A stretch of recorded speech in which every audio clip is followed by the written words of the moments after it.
Buenos días a todas, a todos, a todes. Bienvenidos a esta segunda sesión del Seminario de Estudios Globales sobre Seguridad y Militarización, que se encuentra en el marco del proyecto PAPIT, Resonancias de la Militarización en la Seguridad Humana del Siglo XXI. El día de hoy nos acompaña una querida colega de la Facultad de Ciencias Políticas y Sociales y además una muy querida amiga, Adriana Franco, quien es investigadora de este proyecto de investigación de la UNAM, y también profesora de la Facultad de Ciencias Políticas y Sociales, con un tema que es de un interés muy particular para el proyecto PAPIT y para las líneas de investigación que se desarrollan en este proyecto. El tema que presentará lleva por título Militarización y colonialidad, implicaciones del establecimiento de las masculinidades hiperviolentas para las disidencias, un tema, como decía, por demás significativo, porque uno de los objetivos principales que tiene este proyecto de investigación es indagar sobre aquellos impactos que tienen los procesos de militarización en niveles más micro, niveles locales, en la cotidianidad de la vida de las personas, en la seguridad humana. Gracias a todas, a todos por acompañarnos. Gracias, Adriana, por participar en esta sesión de seminario. Le cederé la palabra a mi colega participante del proyecto PAPIT, María Fernanda Chávez, quien dirigirá esta sesión, y al final podríamos compartir algunos comentarios. Gracias, Fer. Gracias, Adriana. Muchas gracias. Buenos días a todas y todos. Les damos la bienvenida, como bien mencionaba la doctora Zabaleta. Y bueno, vamos a presentar a nuestra ponente de esta sesión, titulada Militarización y colonialidad, implicaciones del establecimiento de las masculinidades hiperviolentas para las disidencias. La maestra Adriana Franco es maestra en estudios de Asia y África por el Colegio de México y licenciada en Relaciones Internacionales por la Universidad Nacional Autónoma de México. Es profesora de asignatura de la Facultad de Ciencias Políticas y Sociales de la UNAM y de la Universidad Autónoma de Querétaro. Además, es integrante del Observatorio Latinoamericano de Geopolítica y colaboradora del Programa de Estudios sobre Asia y África. La profesora ha sido ponente en diversos eventos académicos, entre los que destacan el Second International Colloquium on African Studies, Migration, Security and Inequalities, y la quinta Conferencia de Estudios Estratégicos, Geopolítica en Conflicto y un Orden Internacional en Transición. Entre sus artículos más recientes se encuentran Mujeres en África, Genealogías de la Violencia y Violencias contra las Mujeres, análisis de 3 novelas africanas recientes. Le damos la palabra, profesora. Muchas gracias, Fer. Y bueno, también gracias, Canetti, gracias, Ishel, Andrea, Ilse, Génesis, creo que no se me olvide nadie más, pero bueno, todas las que son parte del proyecto y que están ahí, ¿no? Con las cuestiones formales, técnicas y que son quienes permiten también que estos eventos se lleven a cabo. Gracias también a quienes nos están acompañando y quienes nos escucharán después. Y bueno, justo lo que les quiero compartir el día de hoy son algunos planteamientos que están en construcción, son parte de un análisis reciente. Entonces, también probablemente a lo mejor haya ideas con las que no estén completamente de acuerdo y creo que podríamos nutrir justamente el debate a partir de ello. Y bueno, me voy a permitir compartirles la pantalla para iniciar. También quiero hacer énfasis en que la mayoría de los ejemplos que voy a compartirles son relacionados con el continente africano, ¿no? El continente africano va a ser el espacio para entender cómo se dan estas masculinidades hiperviolentas, cómo se establecen, pero no es ajeno a la realidad en América Latina y de hecho los movimientos principalmente de mujeres indígenas, comunitarias, campesinas, mujeres negras desde la Via Yala, pues nos demuestran eso, ¿no? Los vínculos, las relaciones que hay entre estas formas o estas masculinidades hiperviolentas que se instauraron en el continente africano y en otros espacios, justamente porque el centro es la colonización. La colonización es la que nos va a permitir entender cómo se van configurando y las estrategias, las dinámicas que van utilizando para instaurarse en los territorios van a ir cambiando a partir de los años con los procesos históricos y vamos a ir identificando esas particularidades. Entonces, bueno, les comparto pantalla. Como ya mencionaban, la ponencia se titula Militarización y colonialidad, implicaciones del establecimiento de las masculinidades hiperviolentas para las disidencias.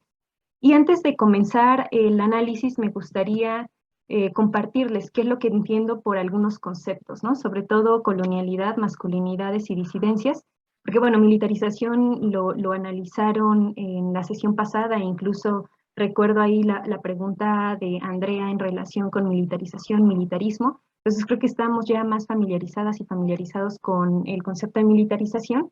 Entonces voy a hacer énfasis en los demás, ¿no? Para empezar, la colonialidad. Y la imagen que ven a su derecha es Silvia Tamale.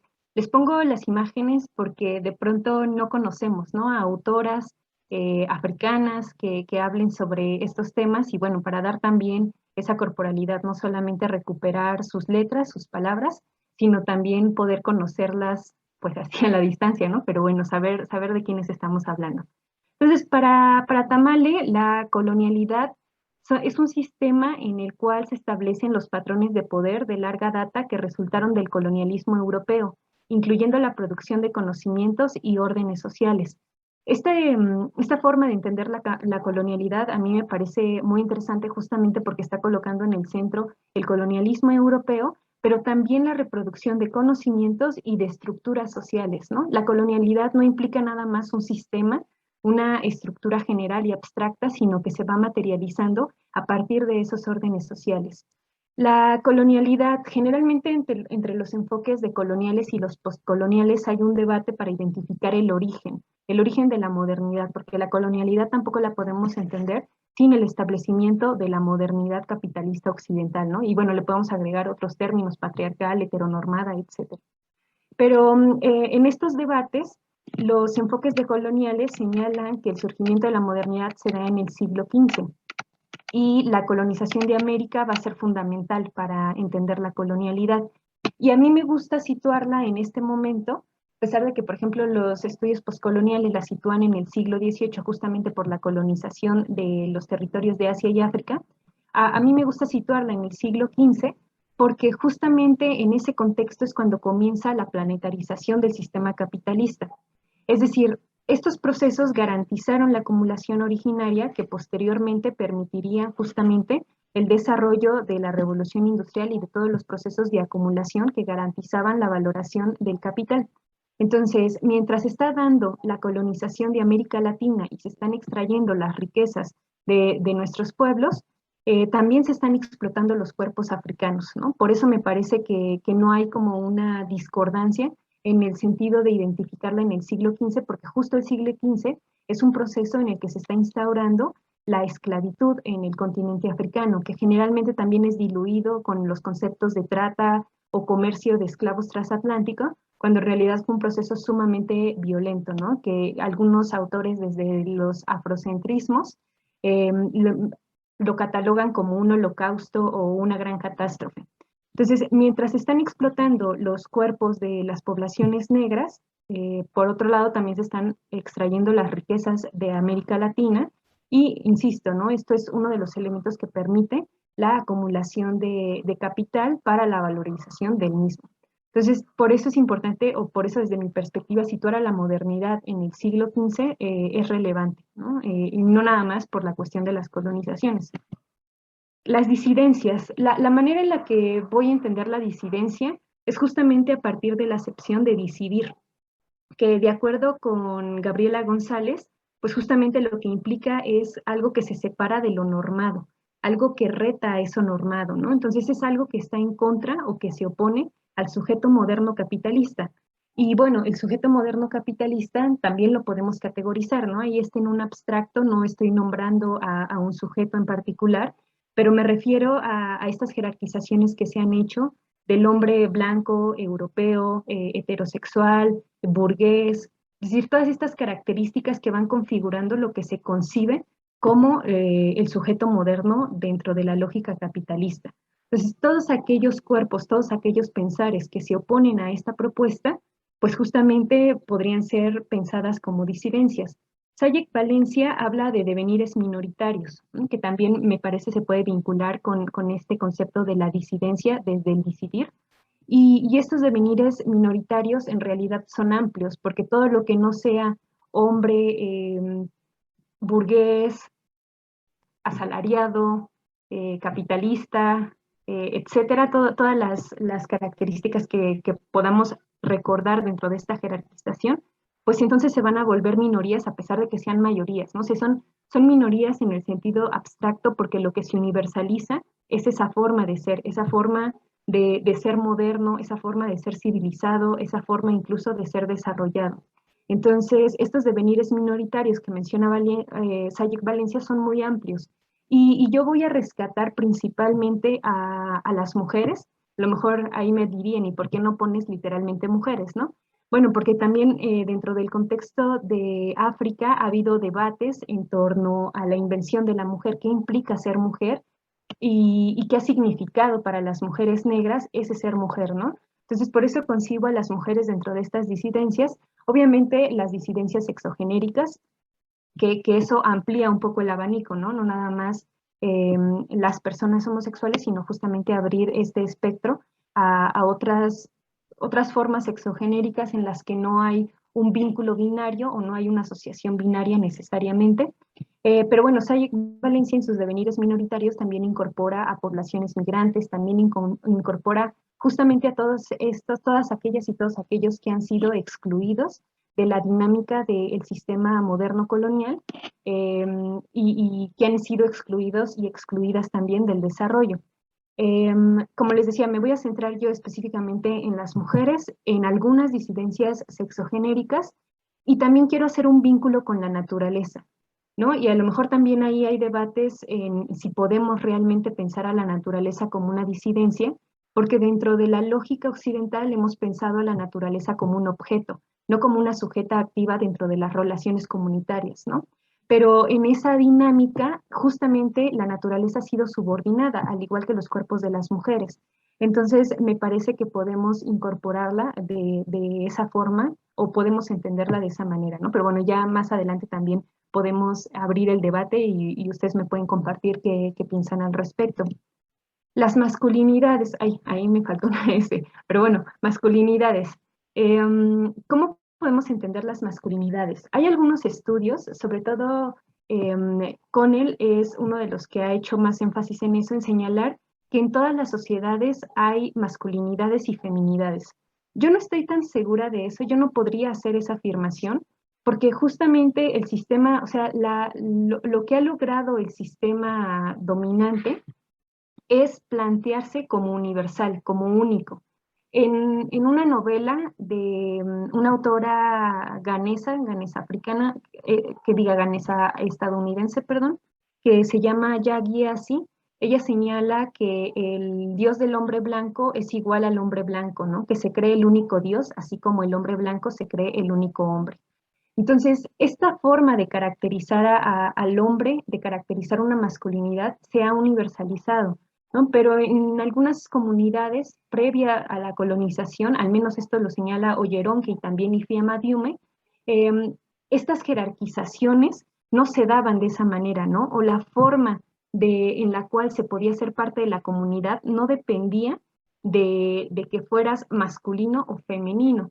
Pero bueno, ahorita vamos profundizando en esto, ¿no? En esta idea que desde mi perspectiva no podemos entender que hay masculinidades en todos los espacios, porque la masculinidad la podemos definir como las formas de conducta y comportamientos que deben tener los varones en diferentes contextos históricos y espaciales. Pero justamente para hacer un vínculo, ¿no? La masculinidad no se entiende sin un cuerpo de hombre o lo que se ha construido como un cuerpo de hombre. Entonces, el cuerpo se pone en el centro y por lo tanto también lo visual. ¿Cómo es que clasificamos, cómo es que jerarquizamos a los cuerpos? ¿Cómo es que determinamos si un cuerpo va a ser hombre o va a ser una mujer? Por las características de sus órganos reproductivos, ¿no? Los visuales.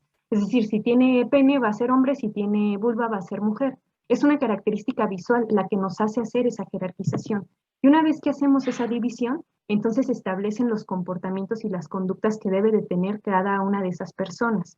Entonces, esta forma o esta estructuración social es binaria, porque, insisto, no solamente está concibiendo el ser hombre o ser mujer, las poblaciones intersexuales no caben y tienen que ser, ¿no? Colocadas o como masculinas o como femeninas, pero no pueden mantener la intersexualidad. Y muchas veces a estas comunidades ni siquiera se les pregunta.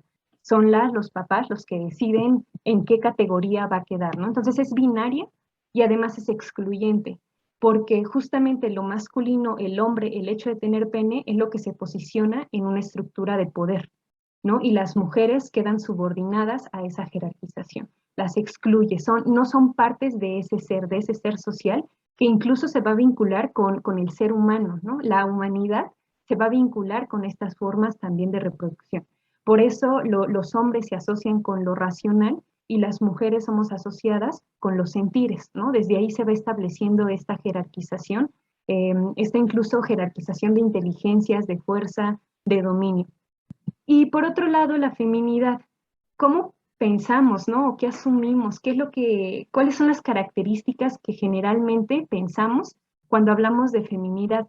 Esta feminidad también es un constructo social y la feminidad que conocemos en la actualidad, al menos desde mi perspectiva, fue construida justamente en el momento en el que el capitalismo se está desplegando de manera planetaria, ¿no? O sea, de nuevo en el contexto de la colonización de Abya Yala, en la explotación de los cuerpos de las y los africanos, y también está habiendo una configuración dentro de las dinámicas europeas para subordinar a las mujeres, para hacer esa feminidad que concebimos actualmente, ¿no? La mujer sensible, la mujer que está en casa, la mujer que se dedica a los trabajos domésticos, la mujer que se encarga de los cuidados. Todas estas características se van desarrollando justo en ese periodo. Y ahorita les voy a intentar explicar por qué lo sitúo yo en ese periodo. La valorización del capital es fundamental para el desarrollo del sistema capitalista, ¿no? O sea, no solamente se requiere del dinero, sino que tiene que haber una ganancia, una plusvalía, y el capital se tiene que valorizar para que realmente se pueda desarrollar.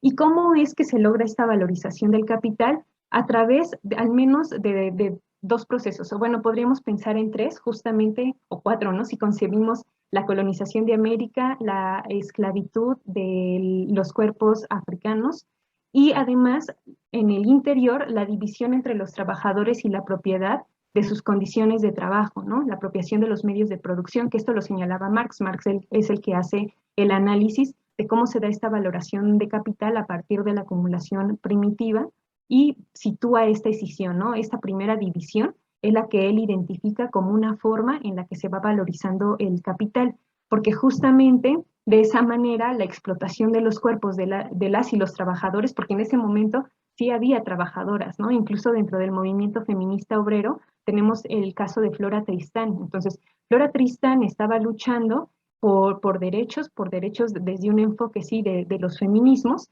pero no estaba concibiéndolo como generalmente el feminismo blanco o desde los discursos del feminismo blanco, ¿no? Entonces, se da esta primera escisión y por ahí más adelante también Federici y otras marxistas feministas dicen, bueno, algo que dejó de lado Marx, algo que no estaba viendo y que también fue fundamental para ese proceso, es la escisión entre el proceso de producción que se asocia con las mercancías, ¿no? Es decir, la producción de mercancías, y por otro lado, el de reproducción, que queda entonces en las manos de las mujeres.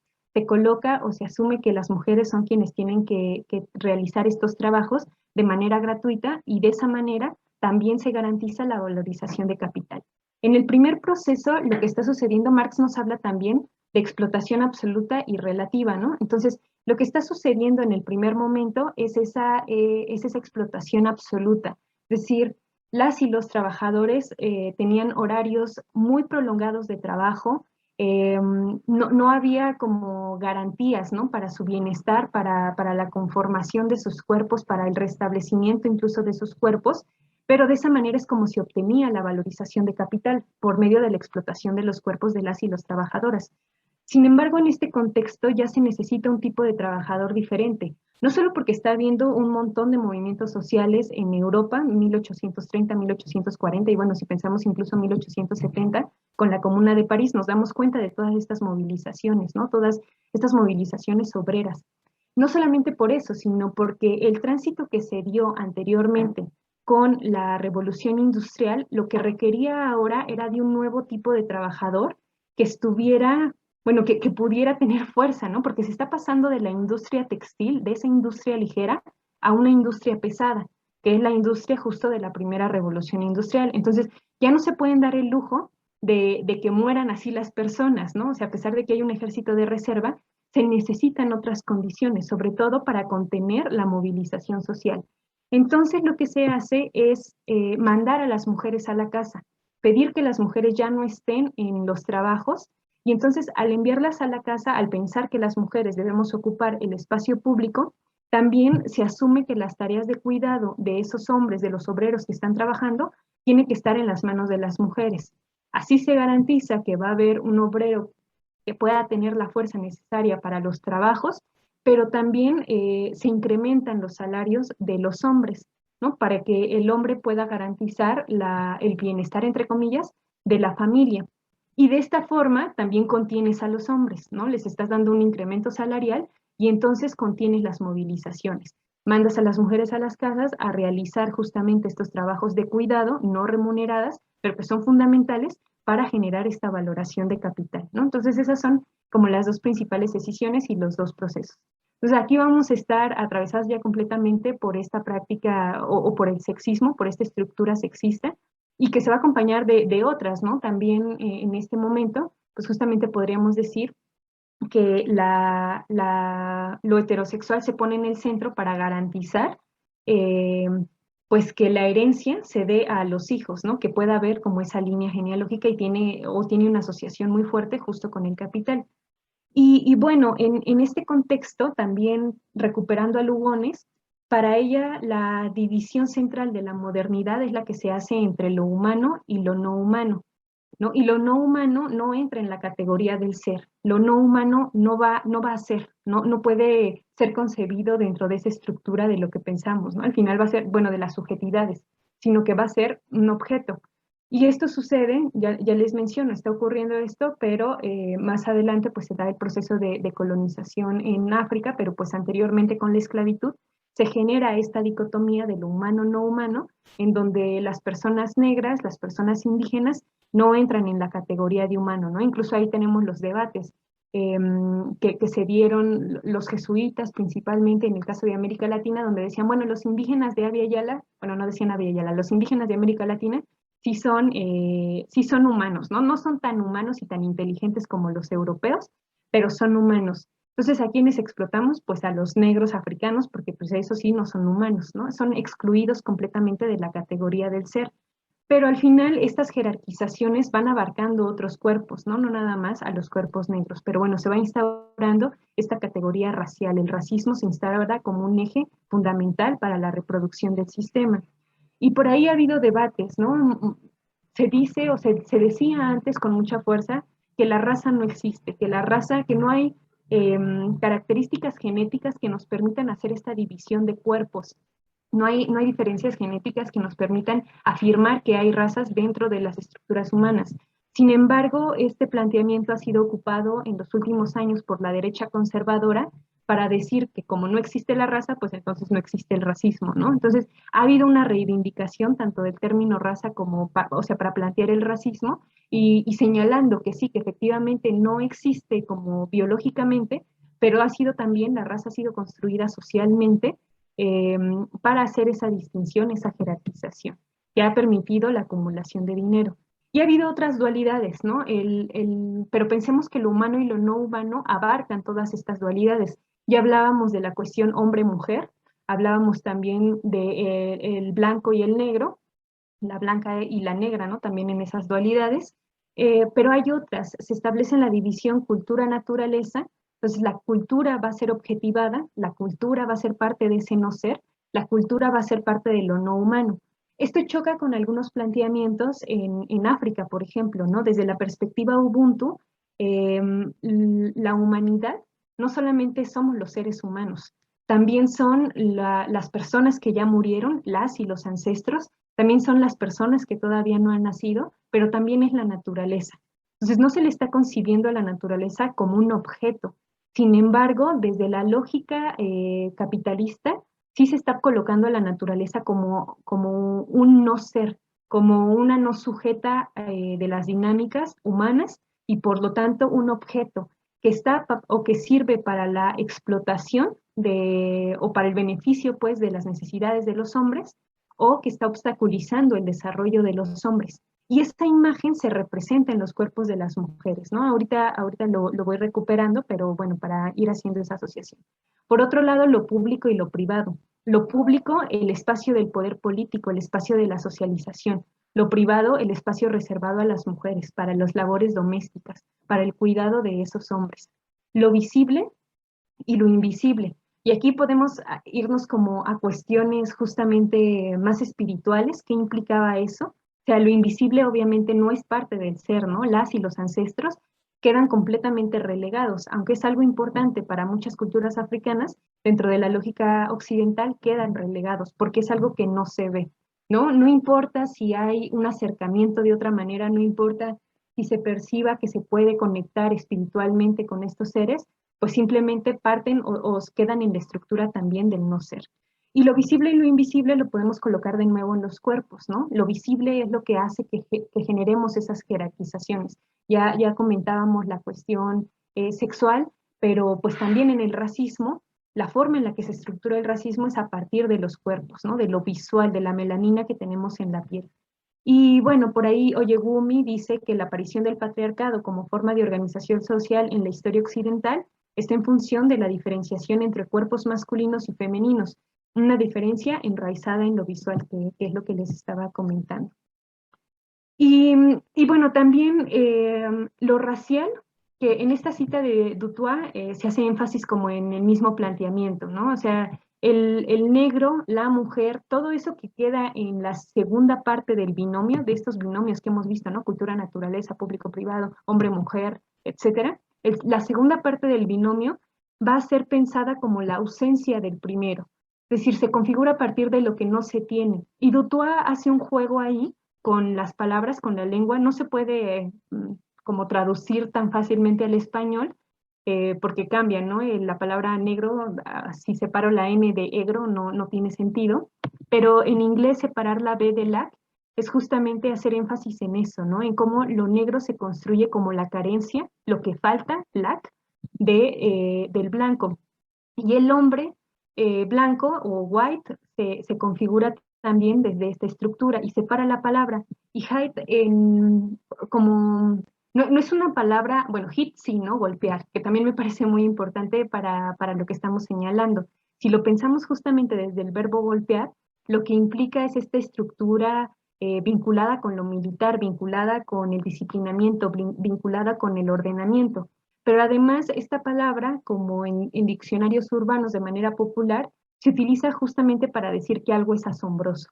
Entonces me parece interesante como este juego que hace con el lenguaje Dutoit, porque enfatiza, ¿no? O fortalece, al menos desde mi perspectiva, el argumento que está señalando.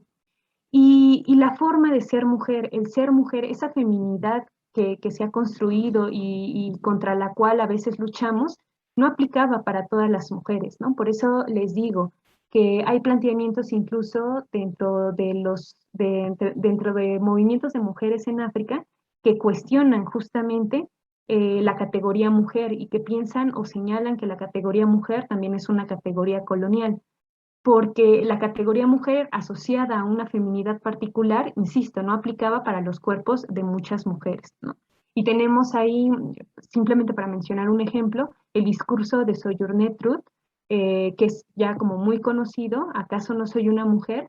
Porque justamente cuestionaba, ¿no? Ese ser mujer no aplicaba para ella. Ella tenía que hacer todos los trabajos que en teoría las mujeres no tenían que realizar.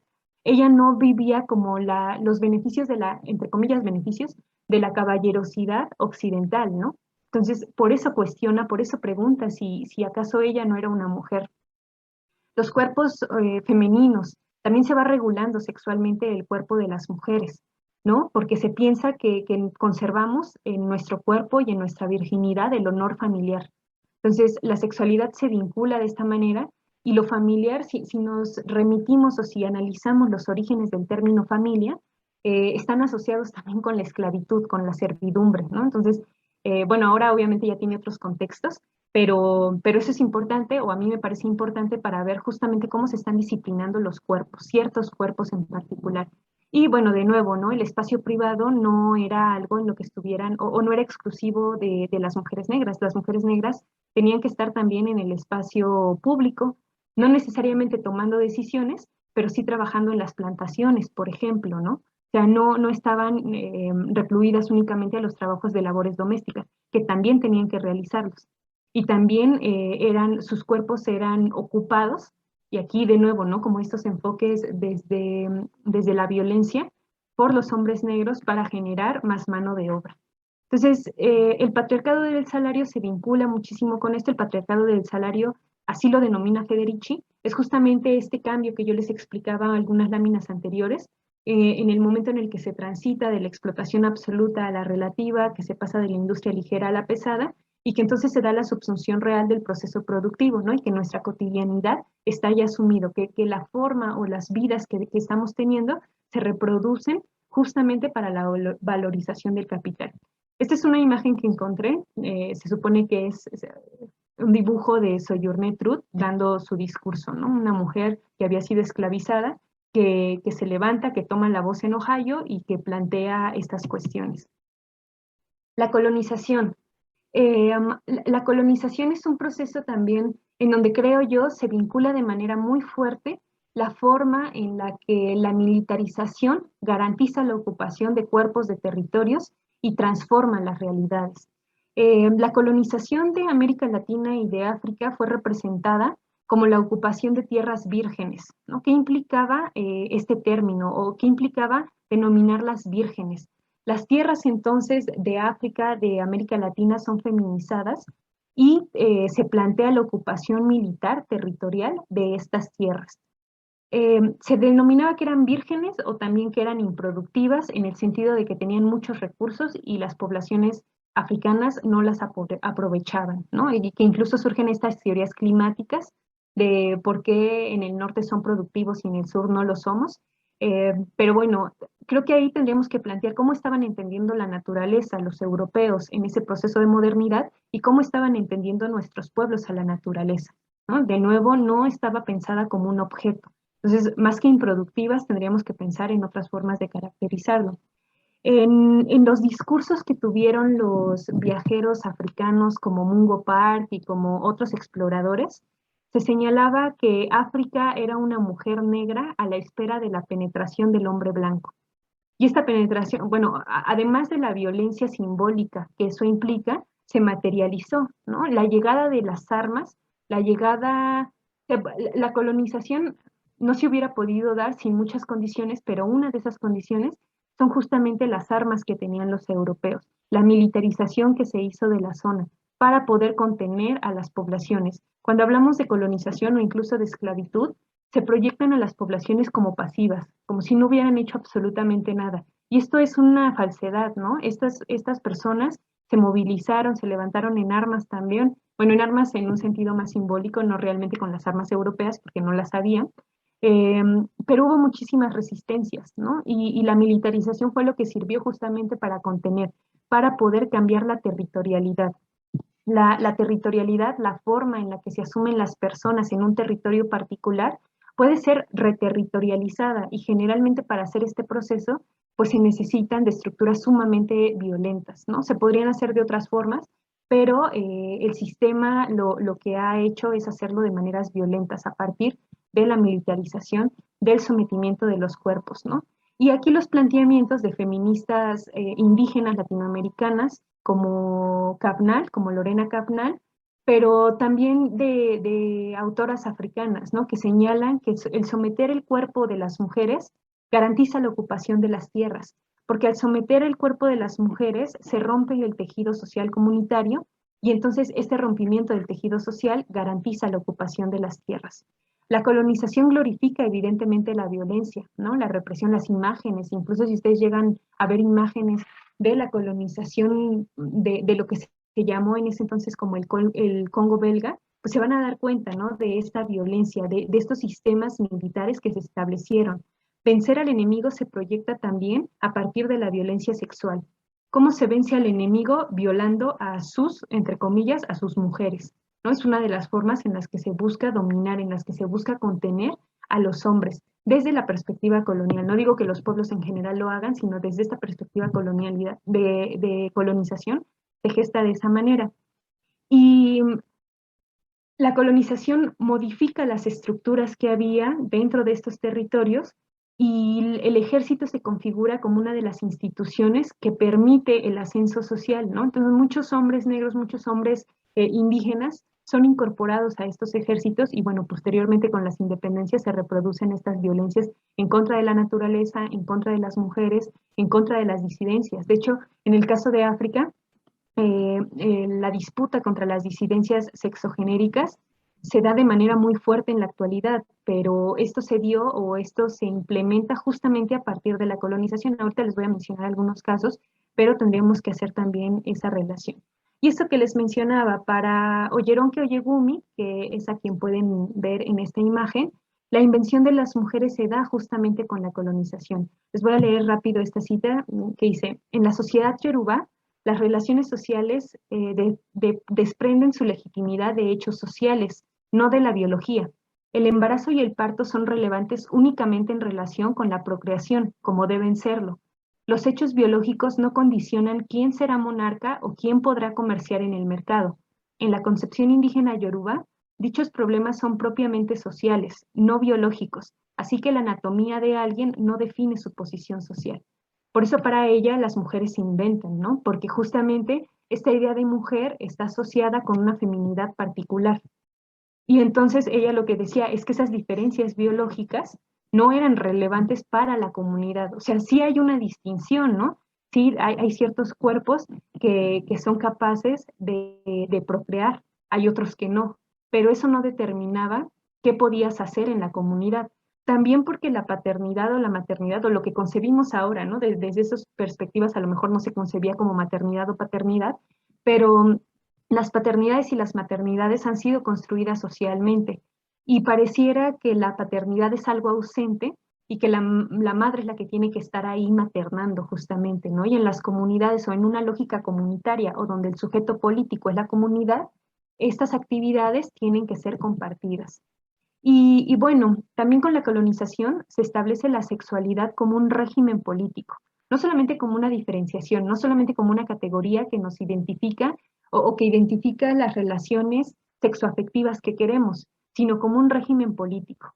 Y en muchas comunidades en África, no en todas, pero en algunas de ellas, como en las comunidades Igbo, en las comunidades Yoruba, algunas comunidades también de Uganda, había algo que se ha denominado actualmente como tránsito o flexibilidad de género.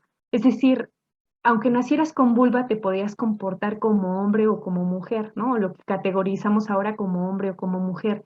No había algo establecido, no había un binarismo que determinara qué es lo que tenías que hacer. Incluso las identidades. De pronto cuando pensamos en el continente africano, pensamos en identidades súper reificadas.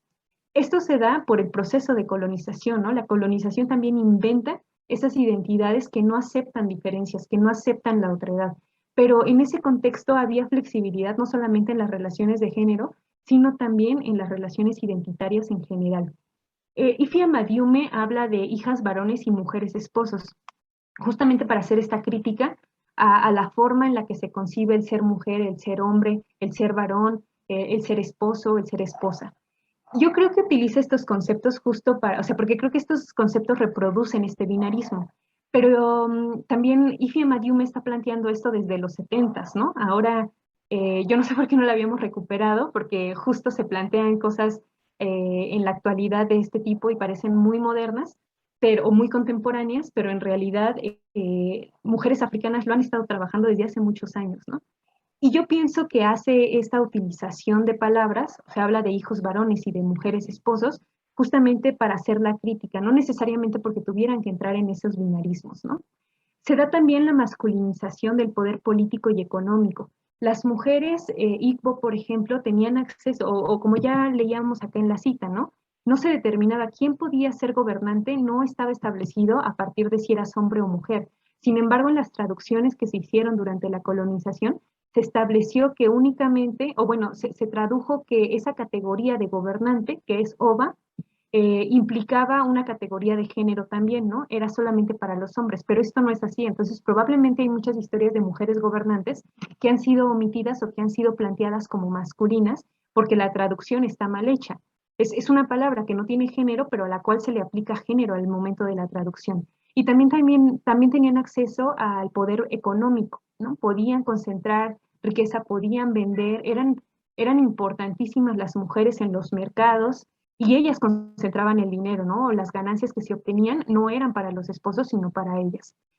A partir de la colonización también se da la criminalización de la homosexualidad, por lo que ya les comentaba. La herencia, la idea de la herencia, la idea de la propiedad privada se instaura en los cuerpos. Entonces, ¿cómo asegurar que es tu hijo, que vas a tener un hijo? Pues a partir de varias estructuras, ¿no? Castigar la homosexualidad, castigar la poligamia también, que fue, bueno, de la poligamia podemos hablar más adelante, si quieren, pero bueno, castigar la poligamia, castigar estas prácticas que no van con lo heteronormado, que no van con esta idea religiosa de la procreación, de tener herederos, de a quién dejarle, ¿no? Lo que has conseguido en la vida. Entonces, son masculinidades violentas, hiperviolentas las que se establecen y además se vinculan con el nacionalismo, ¿no? El nacionalismo, la construcción de la patria, se asocia justamente con este poder, con este dominio, con esta militarización. El ejército que les comentaba, ¿no? Va a ser fundamental. Por eso también tenemos que cuestionar, se critica mucho el hecho de que tras las independencias haya tantos gobiernos militares, ¿no? En el caso de México se señala, en el caso de África también prácticamente todo el siglo XX son regímenes militares, porque justamente era la forma, ¿no? En la que se reprodujo el control, fue la forma en la que fueron incorporados también los hombres. Y a esto tendríamos que agregarle esta idea o esta lógica de los combustibles fósiles. El cambio de hegemonía, diría Wallerstein, ¿no? Ya no los británicos, sino Estados Unidos. Los combustibles fósiles se vuelven la base energética para todo, para las ganancias de las corporaciones, para las redes de privilegios, absolutamente para todo. Y esto va reestructurando también el sistema y la forma en las que nos vinculamos. Los combustibles fósiles favorecen más esta idea del patriarcado del salario que nos dice Federici. ¿Por qué? Porque justamente se van a constituir, todo se mueve a partir del petróleo, ¿no? Los transportes funcionan por el petróleo. Las cosas que tenemos, los plásticos, ¿no? Todo eso, pues, es derivado, nuestras ropas, incluso en algunos casos, no en todos, pero incluso nuestras ropas, las cremas, los productos que utilizamos, todo es derivado del petróleo. O bueno, quizá no todo, ¿no? Pero la mayoría de las cosas sí. Y este bienestar que se logra a partir del salario masculino que garantiza que pueda pagar a su esposa, entre comillas, el su, ¿no? A sus hijos, que los tenga en casa, que pueda mantener a la mujer en casa, se reproduce por este desarrollo que se da a partir de los combustibles fósiles. La libertad y el desarrollo que tiene el norte global no solamente se da por la extracción de lo que ya hablamos, sino si la vinculamos con los combustibles fósiles, se da justamente a costa de la militarización del sur. ¿Por qué? Porque para extraer las riquezas, en la mayoría de los casos se produce la militarización de los territorios. ¿Por qué? Pues porque obviamente la gente se levanta en armas, la gente se opone, la gente resiste a la extracción de las riquezas de sus territorios. Entonces, la forma de garantizar la extracción es justamente a partir de la represión. Entonces, estos gobiernos militares que tanto se critica también fueron favorecidos fuertemente por las potencias del momento durante el siglo XX. Y el petróleo es también una cosa, es una metáfora, ¿no? No es como que lo plantee realmente de esa manera, es simplemente una metáfora, pero el petróleo que es algo muerto, ¿no? Algo, son los fósiles de hace miles de millones de años, algo que murió hace muchísimos, muchísimos años y que dentro de la lógica capitalista se rechaza que tengan alguna esencia, que sean funcionales en la actualidad. Esos recursos, esas riquezas muertas, entre comillas, son las que le dan vida al sistema, son las que ponen a correr al sistema, ¿no? Entonces, es un sistema de muerte desde su propio nacimiento, si lo pensáramos de esa manera, ¿no? Como desde la manera metafórica, no solo por toda la violencia, sino por cómo se sustenta, cómo es que obtiene esa base energética. Y también en relación con los cuerpos de las mujeres, algunos estudios, como los de Klaus, muestran o señalan que en general cuando brotan los pozos, eso también es simbolizado como los cuerpos de las mujeres, ¿no? Es decir, la extracción del petróleo hace énfasis en el acto sexual de los hombres sobre las mujeres y la forma en la que brota el petróleo es simbolizado como el hecho de que la mujer tenga un orgasmo, ¿no? La tierra está teniendo un orgasmo, estás poseyéndola, el hombre está poseyendo y está consiguiendo estos elementos. Y esto que ya les mencionaba, en realidad los hidrocarburos, nos dice Seseña, son quienes mantienen, bueno, no son quienes, son los que mantienen e impulsan la gran industria y también son los que se convierten en la matriz del modo de vida. Insisto, ¿no? Pensemos en nuestra cotidianidad, pensemos, si no hubiera hidrocarburos en nuestras vidas, ¿qué no tendríamos y qué sí tendríamos, ¿no? Entonces, de nuevo, el énfasis en el posicionamiento territorial para acceder a estas riquezas, la militarización es la que garantiza esa extracción, se cambian las formas de producir, pero también las formas de pensar y de vivir, ¿no? Por eso la idea del desarrollo es tan atractiva, o sea, porque justamente el desarrollo estaba planteando una modificación. Y estos ingresos petroleros que se tienen también nos dan muchos beneficios, muchas ventajas. O sea, de nuevo, pensemos en qué pasaría si no tuviéramos todos esos elementos, todos esos derivados del petróleo, todos esos combustibles que vienen del petróleo, toda esa matriz energética. ¿Cómo le haríamos, no? ¿Sería más difícil nuestra vida si no las tuviéramos? Y ahí también hacer énfasis en la piel, ¿no? De nuevo, hay un estudio de una sudafricana que se llama Yvette Abrams, que a mí me parece, es muy bonito, es muy cortito, pero habla sobre la piel, ¿no? Y habla sobre todo el daño que estamos haciendo también a nuestro organismo a partir de esta matriz energética, porque como les decía, no solamente puede estar en nuestras ropas, sino también en las cremas corporales que utilizamos, en aceites, etcétera, ¿no? Entonces, ella menciona, en cierto sentido, bueno, la piel es, en cierto sentido, profundamente personal, la base material de la construcción de la raza, la locación de las terminales nerviosas, el lugar tanto del placer como del dolor, la frontera entre el ser y los otros. Y nos dice, continúa Abrams diciendo que a pesar de todo eso, no es un sistema cerrado, ¿no?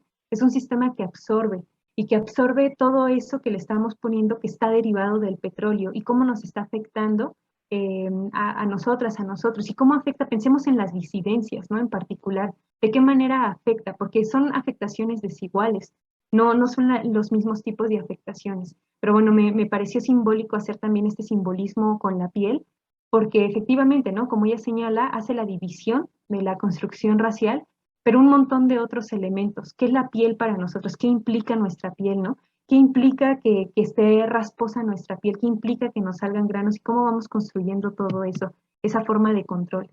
Y bueno, cuando se establece ya el neoliberalismo, la violencia como que sale a la luz. No es que no estuviera presente, ¿no? O sea, pero se buscaba ocultar de alguna manera o justificar de alguna manera. Es decir, se justificaba, por ejemplo, a partir del discurso de la misión civilizatoria, que es una justificación absurda desde mi perspectiva, pero bueno, se justificaba, ¿no? Se buscaba eso.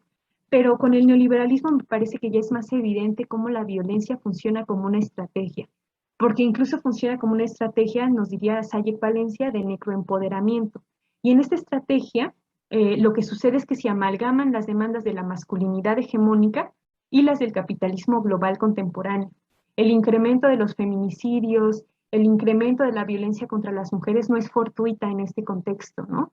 Justamente se da a partir de la forma de buscar ese empoderamiento que se está perdiendo, esa masculinidad que se ha establecido y que ya no se puede lograr, y no se puede lograr en gran medida por el desempleo, por las condiciones de vida que estamos teniendo, ¿no? Y el hecho de que las mujeres ocupan ciertos espacios genera un rompimiento con las estructuras dominantes, y entonces hay también ahí un contraflujo de ciertas poblaciones que asumen que se han desvirilizado por estas condiciones, pero no nada más estas poblaciones.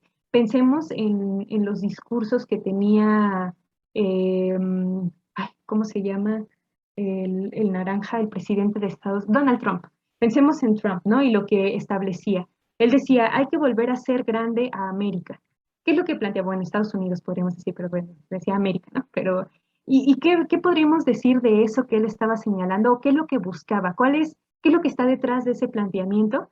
Creo que es justamente recuperar esa estructura del patriarcado del salario que mencionaba Federici, esa estructura en donde los hombres están controlando, están regulando, por eso su rechazo, ¿no? A los movimientos de las mujeres, por eso su rechazo a las disidencias sexoafectivas, por eso su rechazo incluso al cambio climático, porque también el cambio climático está cuestionando completamente esta forma de masculinidad hiperviolenta que se ha establecido. No hay manera de garantizar los privilegios de esos sectores bajo estas condiciones, ¿no? Estamos llegando a un límite, pero entonces si lo omitimos, si lo invisibilizamos, se pueden seguir manteniendo esos privilegios a costa de la vida de muchísimas personas, incluso de la vida misma de la Tierra. Y bueno, ya nada más igual, Valencia habla de los sujetos andríagos, que son estos, ¿no? En los que se amalgama la demanda de masculinidad hegemónica y las del capitalismo global, que en América se representan a partir del narcotráfico, en el caso de África lo podremos representar a partir de los señores de la guerra, y bueno, se supone que un sujeto andríago es la combinación de un monstruo, un dragón y un hombre, ¿no? Es la simbología que se hace. En la carrera, por lo que queda, o sea, es vinculada con el neoliberalismo, no la podemos separar, ¿no? Es decir, cada vez el acceso a ciertas riquezas es más complicada, es más costoso, pero se están buscando, ¿no? Y por eso no es fortuito tampoco que en el siglo XXI es que se fortalezca la militarización del continente africano. El Comando África nace en 2008, nace justamente en este contexto de buscar los recursos que quedan. Y lo que están haciendo, o lo que, pues sí, por ejemplo, las tierras que ocupaban las mujeres, las tierras que utilizan para la subsistencia, para el autoconsumo, han sido catalogadas por organismos financieros internacionales como tierras no productivas. ¿Se acuerdan cuando hablábamos de la colonización y que se hablaba de esas tierras improductivas, de esas tierras vírgenes? Esos discursos siguen ahí, ¿no? Y entonces no son productivas porque no se fomentan los productos de exportación, ¿no? Porque justamente esas tierras garantizan la supervivencia de las disidencias, de las comunidades. Entonces los organismos financieros internacionales dicen que no son productivas y buscan la forma de que estas puedan ser ocupadas. Y la cacería de brujas ha sido algo muy fuerte en el continente africano a partir del neoliberalismo, justamente porque se despoja a las mujeres de sus tierras, se les quitan sus tierras, a partir justamente de masculinidades hiperviolentas, que por ejemplo cuando mueren sus esposos, las familias de los esposos les arrebatan las tierras, ¿no? Porque las mujeres no tienen la propiedad de la tierra y entonces se las quitan. Y también esta vinculación de los sujetos andríagos la podríamos vincular, hablábamos de los feminicidios en el caso particular de México, pero en el caso de Sudáfrica, pues también se han incrementado estas violencias contra las mujeres y las violaciones correctivas. Las violaciones en contra de mujeres lesbianas, por ejemplo, que no acatan el orden patriarcal binario. Y los comunes que es el discurso, o sea, creo que tenemos que reivindicar, recuperar de nuevo, ¿no? Porque el planteamiento de los comunes es algo que viene de las comunidades, pero que ha sido apropiado por lo militar, por el sujeto hegemónico capitalista. Y también, pues, obviamente por los organismos internacionales. Y lo que buscan es privatizar, ¿no? Lo común se privatiza, lo común es la tierra de nadie, pero es la tierra que aprovechan estos grandes organismos internacionales. Estos espacios comunes, que se asumen como comunes, que se tienen que proteger, también fomentan la militarización verde, ¿no? Es decir, para conservar, entre comillas, esos territorios se necesita de las armas, se necesita de lo militar. Lo que no se dice o de lo que no se habla es de la ecología militar, es decir, el gasto energético que reproduce este tipo de lógicas, ¿no? Entonces, en teoría estás militarizando una zona para proteger, para conservar, para mantener la naturaleza, pero por otro lado, el gasto energético que estás teniendo es impresionante, ¿no? Entonces ahí hay una contradicción, pero lo que nos está indicando la contradicción es que no se busca conservar, sino que justamente lo que se busca es extraer ciertas riquezas. Y el comando de los comunes, que es uno de los planteamientos para entender cómo se va dando el despliegue estadounidense, ¿no? Cómo entender el despliegue de tantas bases pequeñas y ligeras, o las lilipads, cómo entender ese despliegue a partir de eso, ¿no? Porque Estados Unidos argumenta que tiene que controlar los comunes y es más fácil hacerlo a partir de esas estructuras móviles, ligeras, etc. Pero los comunes también pueden ser una alternativa, ¿no? Y ahí ya para finalizar, creo que ya me tardé mucho, les menciono nada más algunas de las alternativas que podríamos considerar, ¿no? En principio, desanclarnos de los planteamientos dicotómicos, binarios, excluyentes. Dejar de pensar en una relación de exclusión, ¿no? La forma en la que se ha configurado el sujeto de la modernidad capitalista es en relación con la invisibilización de él o la otra, en relación incluso con la eliminación de ese otro o de esa otra. Podemos convivir en la diferencia, ¿no? Puede haber diferencias y puede haber formas de estructuración. No hay solamente dicotomías. ¿Qué pasa con todos estos cuerpos que no se conciben dentro de esas dicotomías, ¿no?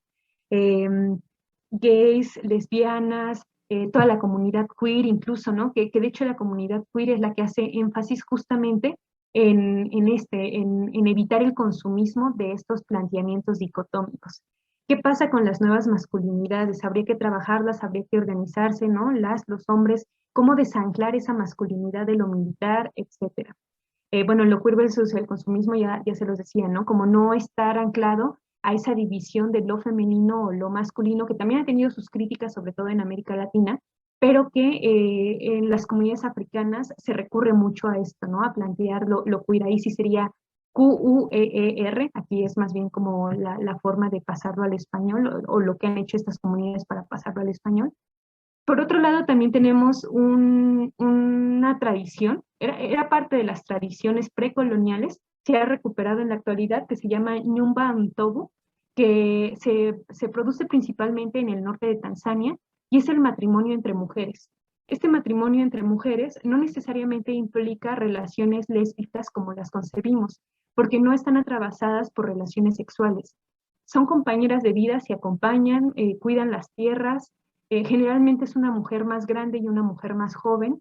La mujer más joven puede tener hijos con otros hombres, pero los hijos van a ser de la familia de las mujeres, ¿no? O sea, el hombre no tiene derecho a exigir como la paternidad, entre comillas, porque esos hijos van a ser del matrimonio que está entre estas dos mujeres. Y justamente los hijos son quienes van a recuperar las tierras. El comunalismo, ¿no? Pensar justamente los comunes, no desde las estrategias de dominación, no desde las estrategias de militarización, sino de la apropiación de la autosubsistencia, cambiar el etos capitalista a un etos de subsistencia. Hay también otros procesos en el continente africano que han sido denominados como rurbanización, que es la apropiación de los espacios que podríamos considerar públicos, pero que no están funcionando para nada, y entonces las mujeres se organizan, ocupan esos espacios para cultivar, ¿no? Para cosechar, para sembrar plantas, para sembrar árboles, para tener ciertos cultivos. Y esto puede ser, por ejemplo, las formas en las que lo han hecho es en los camellones, ¿no? En los camellones siembran un árbol, en los campus universitarios también. Ya me imagino ahí podemos ocupar C1 y ver cómo mantenemos esas tierras, pero digamos, están ocupando esos espacios justamente para garantizar la subsistencia, justamente para confrontar las formas de dominación. Y pues escuchar esas propuestas desde los devenires minoritarios de los que nos hablaba Sayek Valencia, escuchar y no imponer, ¿no? No buscar decir cómo es que tienen que avanzar, cómo es que tienen que concebir su relación con los demás, con la naturaleza, sino escuchar, tejer diálogos y aprender de ese sentido comunitario. Y bueno, ya, creo que eso sería todo. Muchísimas gracias, Adriana, por estas valiosas aportaciones y sobre todo todos los temas que dejas sobre la mesa. Creo que son muy importantes porque sobre todo este punto de que no hay nada fuera del capital, no hay nada fuera de la ampliación de lo masculino y de esta visto como universal y sobre todo esta ampliación del capital que ya no solo incluye la explotación laboral, sino que esta ampliación penetra todos los aspectos de la vida, penetra en estas minorías que tú mencionas como abstractas y también en esta naturaleza objetivizada, a pesar de lo que ya veíamos de estas relaciones biológicas necesarias entre la humanidad y la naturaleza, que no se pueden abstraer bajo ningún argumento económico, pero bueno, que sea impuesto y que sea subordinado y justificado por los constructos sociales que ya hemos visto durante toda la presentación. Y bueno, nada más quería agregar este punto que ya veíamos la sesión pasada de este seminario, cómo los ordenamientos blancos patriarcales funcionan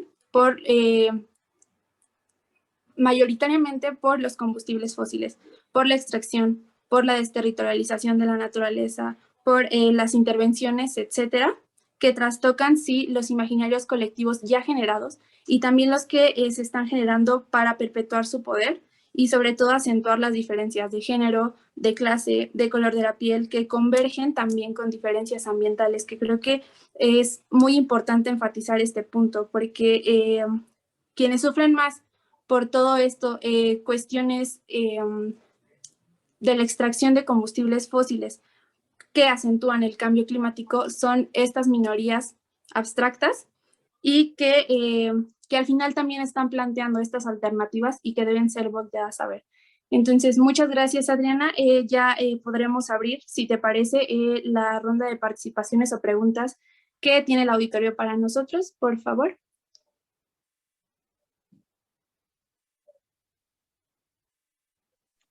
Perdón, quizá recordarles que en el chat pueden encontrar un formulario para que anoten sus datos por si quisieran obtener una constancia de asistencia. Gracias. Entonces, si alguien tiene alguna duda, algún comentario, puede levantar su mano. Ok, podemos empezar con Andrea, por favor. Hola, todas, todes. Hay muchas cosas de la ponencia de Adri que me gustaría comentar. Una de ellas que me parece bien interesante es en general, o sea, porque creo que en general toda la expo como que demuestra un poco la complejidad del tema, ¿no? O sea, las diversas aristas por las que puede pasar, y creo que una de ellas, y que me parece bien interesante pensando en los intereses de algunas de las integrantes de ese proyecto, tiene que ver mucho con el desdén por pensar en las afectaciones medioambientales y cómo eso también está articulado perfectamente con una visión muy masculinizada de la vida, ¿no? Y guiando un poco más mi pregunta hacia ahí, algo que me llama mucho la atención en general de un poco la forma en que se está empezando a estudiar ciencias sociales ahora, pues es precisamente esto, ¿no? Tratar como de reinterpretar o de ver todas esas aristas que antes no veíamos. Y algo que me parece como muy particular de la propuesta de Adri es como un poco dejar de pensar en hablar de masculinidad como un apéndice, ¿no? Como algo extra o como una ramificación dentro de las ciencias sociales, ¿no? Llámese relaciones internacionales o ciencia política, sino más bien tratar de verlo como un eje articulador de la realidad, ¿no? No necesariamente algo que se ve como en los estudios de género, entre comillas, ¿no? Sino como parte de la realidad en la que estamos. Y esa es una de las cosas que me gustaría preguntarle a Adriana, o sea, como un poco desde dónde o cómo desde las ciencias sociales podríamos empezar a ver esto de manera mucho más compleja. Y lo digo también porque parece que cuando se discute este tipo de temas o se trata de hablar de ello, a veces como que se ve de manera muchísimo más individual que sistémica, ¿no? O sea, esto que planteabas hacia el final de, por ejemplo, las nuevas masculinidades, etcétera, parece que se vuelve un debate sobre una cuestión individual, es decir, sobre personas y no sobre un sistema o una estructura que respalde ese tipo de actitudes, ¿no? Y otra cosa que está relacionada con mi tema de tesis y medio platicamos un poquito, pero me gustaría saber si puedes extender acá un poquito más tu explicación sobre eso. Bueno, mi tesis es sobre el incremento de homicidios de mujeres en México en un contexto de militarización y un debate que he tenido un poco presente es la distinción entre feminicidio y homicidio, ¿no?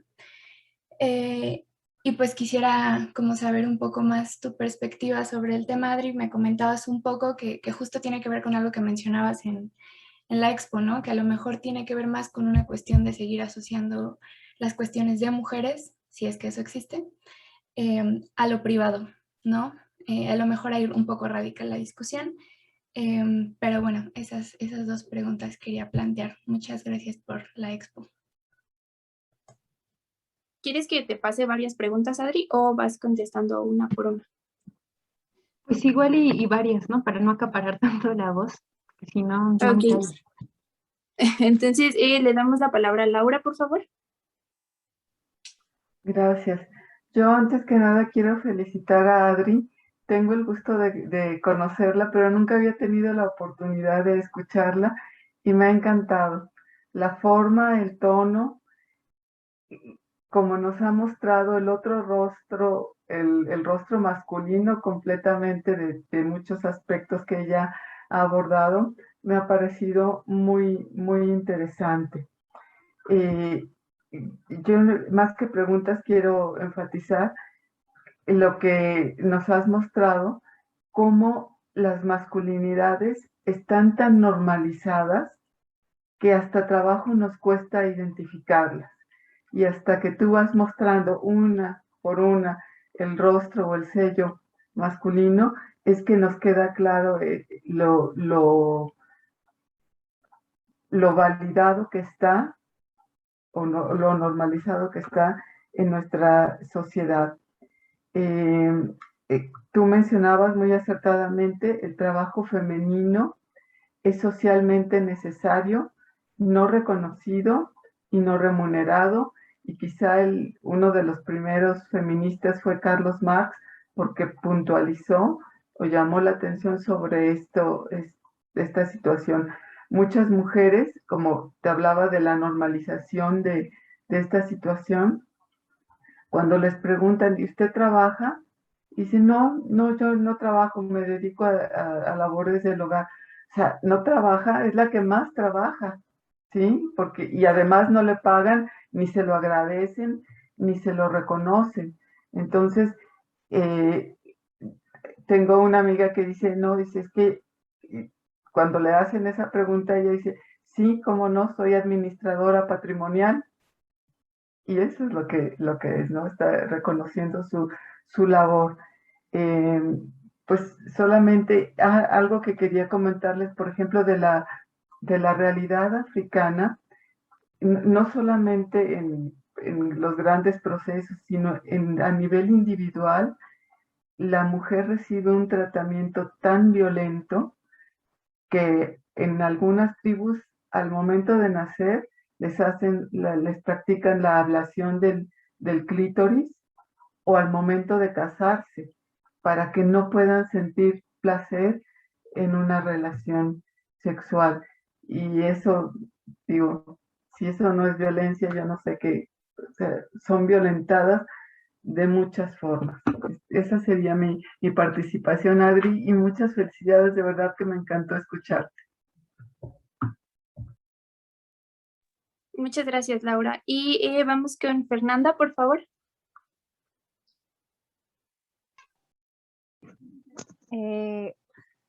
Gracias, Fer. También quiero agradecer a Adriana por tan buena ponencia, porque a pesar de que muchas veces vemos esto en nuestras materias así, muchas veces no se logra vincular tan bien como Adriana lo hizo ahorita. Y bueno, eso pues es de felicitar, y también pues también estoy muy agradecida por escucharla y que me hayan invitado otra vez. Y lo que yo quería decir era algo que me llamó mucho la atención y que creo que es fundamental en la exposición de Adriana, que bueno, que todo es muy importante, ¿verdad? Pero esta cuestión de lo natural, ¿no? O sea, cómo es que se objetiviza también a la naturaleza a partir de una concepción capitalista, ¿no? Entonces, Neil Smith menciona que, bueno, o sea, esta concepción de la naturaleza no solamente es por el capitalismo per se, ¿no? Porque pues el capitalismo no es una persona, ¿no? Sino que está configurado a partir de relaciones sociales que pues están en este sentido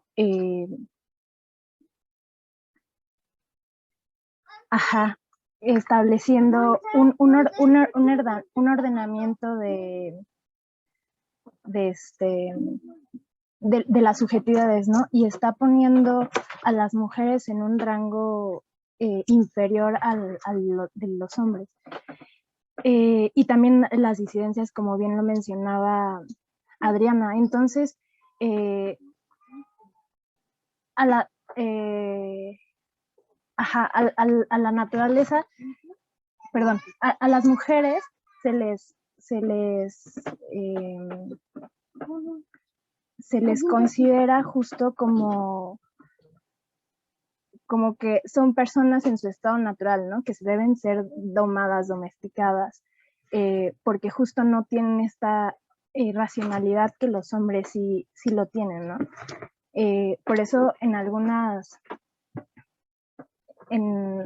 marchas podemos ver carteles, bueno, yo las he visto ahí, ¿no? Que seguramente también están, alguna persona ya la haya desarrollado en alguno de los textos, que dice, ni la tierra ni las mujeres son territorio de conquista, algo así. Es la consigna. Y entonces se esencializa como el papel de las mujeres en la sociedad, ¿no? A partir de esta naturalidad, ¿no? Que justo está vinculada con el concepto de naturaleza. Y también por eso me parece muy difícil como desaprender como estos conceptos, porque como bien lo decía Adriana, está como súper arraigado, e incluso nosotros al saber esto y al estudiar esto seguimos reproduciendo estas dinámicas, ¿no? Tal vez no en la misma intensidad, pero se siguen reproduciendo. Y creo que es difícil también como incorporarlas en el ámbito académico, justo porque pues también la academia está construida a partir de una visión eurocentrista y con fines capitalistas, ¿verdad? Entonces, o sea, mi pregunta iba, bueno, era como, sí, era como un poco más comentario porque pues justo estaba reflexionando y pensando durante tu exposición de cómo es que podemos incorporar, más allá de lo que se ha propuesto, cómo podemos incorporar estas alternativas, estas formas, no solamente con la cuestión académica, porque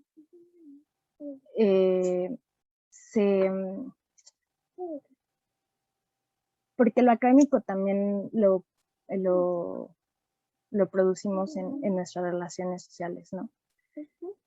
Y no se puede separar como lo social tampoco de tanto de la academia. ¿Y cómo es que sabiendo como estas cuestiones podemos como irrumpir o modificar de alguna u otra forma estos pues ordenamientos, que yo sé que es muy difícil, pero bueno, tal vez no haya alguna respuesta y sea una pregunta como muy compleja, o no sé si sea compleja, tal vez no sea compleja, pero pues bueno, era eso. Muchas gracias, Fer. ¿Quieres retomar la palabra, Adri? Después se la damos a Verónica y Noradilda. Vale, sí, para ir recuperando, si no, digo, voy anotando, pero a lo mejor se me olvidan cosas, ¿no? La primera pregunta que hacía Andrea, así como esta última, yo creo que sí es compleja, pero la pregunta que hacías, pero la primera que señalaba también Andrea, a mí se me hace difícil, ¿no? O sea, cómo complejizar su estudio, cómo traerlo más, ¿no? Al debate, no dejarlo como un apéndice, como señalabas. Cómo hacer esa transversalización, pues creo que es un reto que tenemos en la academia, ¿no? Y que tendríamos que ir construyendo entre todas y todos. La verdad es que yo creo que justamente, digo, al principio cuando lo preguntaba se me hacía bien difícil y decía, ¿qué respuesta voy a dar, no? O sea, no tengo una respuesta. Pero también con el comentario que hacía la profesora Laura, pensaba pues justamente en mover las cosas para que se deje de normalizar, ¿no? Todo lo que estamos haciendo. O sea, buscar las formas de agitar un poco eso.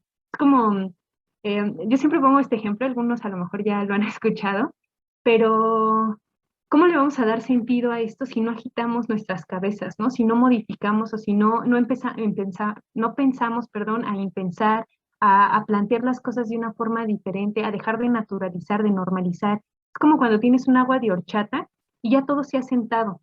Ya si te sirves esa agua ya ni sabe, ¿no? Ese es el sistema en el que vivimos, es un sistema en el que muchas cosas ya ni nos saben, porque todo está tan normalizado, tan estructurado, que lo que tenemos que hacer es agitarle, ¿no? Para que podamos volver a reconocer esos sabores, esos olores, o sea, eso, ¿no?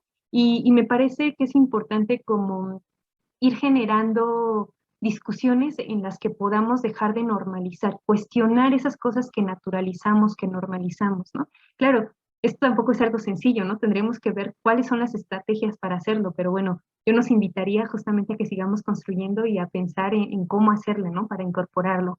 El debate de los feminicidios y homicidios, yo estoy confiando en que tú resuelvas esa pregunta, Andrea, en tu investigación, pero hay uno de los elementos, o sea, leyéndote es como puedo también como plantear algunos argumentos, ¿no? En teoría se supone que el feminicidio sí ha sido pensado más en la lógica de lo privado, de lo doméstico, ¿no? Esos asesinatos que se dan en el espacio privado, que incluso tiene vínculos con familiares, con personas muy cercanas a la víctima, y quizá cuando hablamos de homicidios, pues no necesariamente se asesina o se mata a las mujeres por alguna cuestión de género, que de pronto también es bien difícil separar, ¿no? O sea, ¿cómo separas el hecho de que no sea por razones de ser mujer? Que bueno, quizá también ahí jurídicamente la profesora Laura pueda compartirnos un poco más en ese ámbito para hacer la distinción, pero yo recuerdo también lo que tú señalabas, de lo que has compartido en los textos que he tenido la oportunidad de ver, justamente el planteamiento de cómo determinar, ¿no? Cuando no hay datos, cuando simplemente son números en donde no se especifica qué es lo que pasó, ¿no? Donde simplemente son cuerpos que ya están muertos y que no se analiza, no se estudia qué es lo que sucedió. Creo que también eso es difícil para hacer esa distinción, ¿no? Pero bueno, lo podemos ir construyendo y ahora que hable la profesora Laura, seguramente también te mencionará elementos que pueden ser importantes para esa distinción, para ese análisis, para cómo nombrar. Y bueno, sí, lo que ya señalaba la profesora Laura, ¿no? Cómo hemos normalizado un montón de prácticas y cómo tenemos que dejar de hacerlo, de construirlo justamente, ¿no? Incluso en algunos casos destruir, ¿no? No solamente de construirlo, sino de construir algo completamente diferente, ¿no? Y el trabajo doméstico que se ve como un trabajo, como no trabajo, incluso ni siquiera como un trabajo distinto o subordinado, sino como un no trabajo. Y sí, las feministas marxistas son las que, creo yo, más han encabezado esa lucha, ¿no? Por el reconocimiento del trabajo doméstico, por la remuneración del trabajo doméstico, o al menos en esos sectores es donde yo identifico más toda esa movilización. La violencia contra las mujeres en diferentes regiones, en el caso particular de África, también yo la vinculo de manera muy estrecha con la colonización, como les señalaba, ¿no? Ha habido análisis de feministas y no feministas africanas que justamente señalan cómo se va reforzando la violencia en contra de sus cuerpos a partir de la colonización, cómo todos estos mandatos de género binario, cómo todas estas estructuraciones son las que favorecen estos planteamientos. La ablación es uno de los procesos que a mí se me hacen más complicados como para ponerlos en la mesa, para debatirlos, porque efectivamente, ¿no? Yo también desde mi punto de enunciación, desde mi postura, a mí me parece una práctica sumamente violenta en contra de los cuerpos de las mujeres, que no es algo generalizado en el continente africano, de pronto también pareciera que ocurre en todo el territorio y no es así. Es una práctica sumamente violenta desde mi perspectiva, desde mi punto de enunciación, desde mis privilegios, pero ahí creo que también justo a quienes les toca más interactuar es quienes están ahí, ¿no? O sea, las mujeres que han pasado por el proceso, muchas de ellas justamente oponiéndose a las prácticas, ¿no? Y diciendo, a ver, esto no se lo voy a hacer yo a mi hija, ¿no? Lo que yo viví no lo voy a reproducir en mi hija. Y creo que también tendríamos que rescatar justamente esos planteamientos que vienen desde modificaciones que están haciendo las mismas mujeres, no como sujetas pasivas, ¿no? Porque luego también las pensamos como sujetas pasivas y son sujetas activas en esas dinámicas y están construyendo. Fer mencionaba de nuevo este énfasis que se ha hecho en la vinculación de las mujeres con la naturaleza, ¿no? Y a mí, de pronto, yo me acuerdo que al principio, hace algunos años, bueno, al principio de que yo me vinculaba, ¿no?, con estos temas, era súper mal visto que pensáramos en la asociación mujer-naturaleza. Era como de, no puedes decir que somos cercanas a la naturaleza porque entonces reproduces estas violencias, etcétera, etcétera, ¿no? Y ahora yo digo, es que el problema no es la asociación, sino qué es lo que pensamos con esta asociación, cómo estamos entendiendo a la naturaleza. Si la entendemos desde los enfoques Ubuntu, desde la perspectiva Ukama, a mí me parece que no está mal, ¿no? O sea, ese vínculo incluso, al menos desde mi perspectiva, implica una relación de poder de las mujeres. Pero si lo pensamos como la naturaleza, como un objeto que, insisto, ¿no?, está condicionada a las necesidades de los hombres, o que es explotada para los hombres, o que es necesaria para el desarrollo de los hombres, pues evidentemente entonces sí estamos en una relación de subordinación. Pero muchas mujeres africanas también han reivindicado esto, ¿no?, el vínculo con la naturaleza, y no solamente con la naturaleza, sino el sentido maternal o de las maternidades. De pronto pensamos también que las mujeres que tienen hijas no pueden ser parte del activismo, ¿no?, de las feministas, porque pues ya tuvieron hijos y ya cayeron en esa reproducción, etcétera. Y muchas mujeres africanas lo que dicen es, no, o sea, las mujeres que tenemos hijos también podemos ser parte de los movimientos, somos activas, luchamos y queremos cambiar este sistema, ¿no? Entonces, bueno, eso, hay que pensar las relaciones de manera diferente. También yo pienso de pronto cuando se hacen estas relaciones, o el hecho de enfatizar, ¿no? Algo que he leído mucho es que las mujeres en África se encargaban de la economía de subsistencia y los hombres se encargaban de la economía de larga distancia. Y desde la lógica capitalista entonces se asume que los hombres tenían más poder, porque las mujeres se encargaban de la alimentación de la comunidad, mientras que los hombres se encargaban de vender otros productos que garantizaban ingresos para otros momentos. Pero yo pienso, o sea, el sujeto político por excelencia de este sistema, de la modernidad capitalista, es el individuo, pero el sujeto político de las comunidades es justamente la comunidad. Entonces, ¿realmente podemos hacer una equiparación? ¿Realmente podemos entender el poder como lo entendemos en las dinámicas occidentales? ¿O qué implica que las mujeres sean las encargadas de los productos para la subsistencia? ¿No es eso relevante? ¿No es eso incluso más fuerte? ¿Qué implica que las mujeres tuvieran poder en relación con lo espiritual? Claro, desde la lógica capitalista, simplemente brujería, hechicería y deslegitimamos todo esto, ¿no? Pero ese era un vínculo muy fuerte porque era la relación de humanidad con las y los ancestros, con la naturaleza. La espiritualidad era fundamental para las comunidades. Ahora eso ha sido relegado, pero era algo central, ¿no?, para el sujeto comunitario. Y bueno, entonces, ¿cómo romper con todos estos ordenamientos? Pues también es algo, o sea, sí es muy complejo, yo creo, Fer. Tenemos que pensar, tenemos que plantear alternativas, y no solamente plantearlas o no solamente cuestionar lo que vivimos, sino actuar en función de eso. Creo que lo complicado de estos debates es que pues estamos en una zona de confort, de privilegio. O sea, yo sé que a lo mejor no todas y no todos estamos en las mismas condiciones, pero de una u otra manera ser parte de la Universidad Nacional Autónoma de México, o sea, ciertas características nos hacen aceptar o tendríamos también que reconocer esos privilegios diferenciados que tenemos en este espacio, porque, insisto, no son los mismos privilegios los que tenemos, pero estamos dispuestas y dispuestos. Yo les decía, ¿no? ¿Qué pasaría si la base energética no fuera el petróleo? ¿Podrían vivir con eso? ¿Podrían vivir sin su coche? ¿Podrían vivir sin tener luz eléctrica? Bueno, ni siquiera podremos tener esta sesión, ¿no? En ese sentido, pero ¿qué estamos dispuestas y dispuestos a dejar?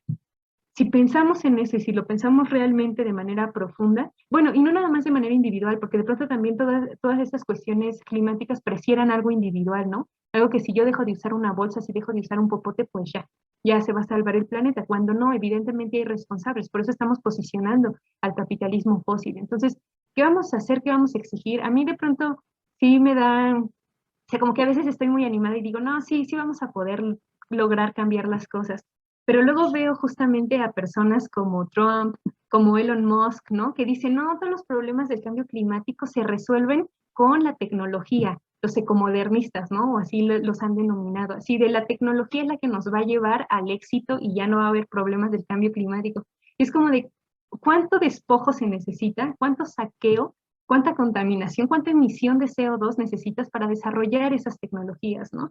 Pero bueno, en fin, ahí están los debates y más bien en colectivo tendríamos que plantear cómo resolver esa última pregunta de Fer, ¿no? Cómo romper con esos ordenamientos. Y creo que también lo colectivo es fundamental. O sea, desde lo individual no vamos a lograr nada, ¿no? Necesitamos la colectividad. Por eso el planteamiento también que les decía al final de los comunes. ¿Cómo nos reapropiamos? O sea, ya se apropiaron de los comunes los organismos financieros internacionales, los ejércitos, etcétera.